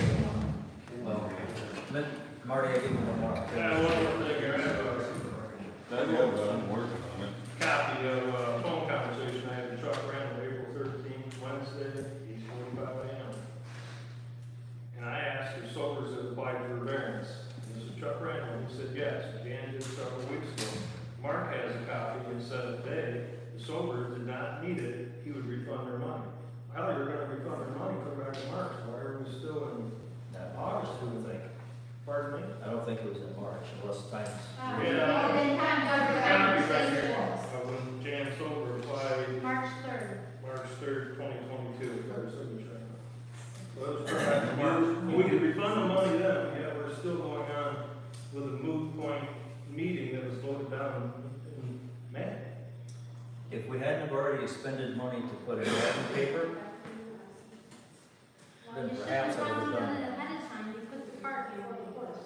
But you were gonna refund look, them, but then- this whole thing, as it's turned out, has been very convoluted, but Things weren't followed as they were supposed to. And the Trying to raise legal representation that is not helping us. I don't understand. he has consulted with I them. don't understand. There's no real need for him to chip in. There's no real need for me to answer the public comment. Anybody else? Bye. For new people to come to this meeting tonight, I'm appalled at the way you guys have acted. Not all of you. And carrying on like this. And then I have one more question. Mark, this deal with puppets, what are you getting out of this if they go and have another meeting and vote on it? Friendship. People let everyone say, Who else? I'll entertain the motion to adjourn. Make that motion. Second. I'll second. All in favor, aye.